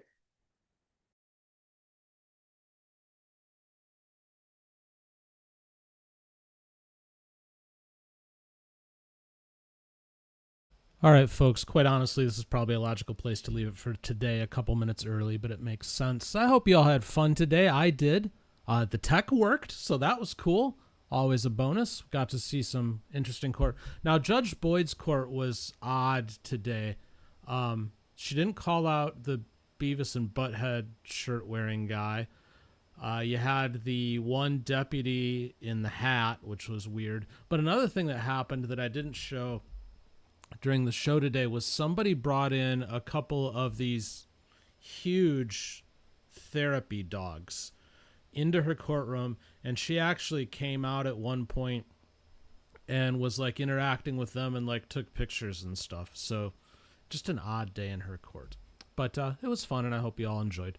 So we'll be back tonight, 8 p.m. Eastern, 5 p.m. Pacific for Sidebar, where Bailey and Michael and Ashley will join me, and we'll have fun conversation for an hour. So be sure to check that out, and we'll be back for the morning show tomorrow, 10 a.m. Eastern, 7 a.m. Pacific, a half an hour early for channel members. If you're not a channel member, you should be, because it's fun. We get to do the pre-show and some other stuff. And check out our sponsor, aura.com/TCF. I talked about them earlier, but do give them a look. You've got nothing to lose, 14 days for free, so give it a go. So go have yourselves a great Tuesday, and we hope to see you this evening for Sidebar. In the meantime, take care. God bless.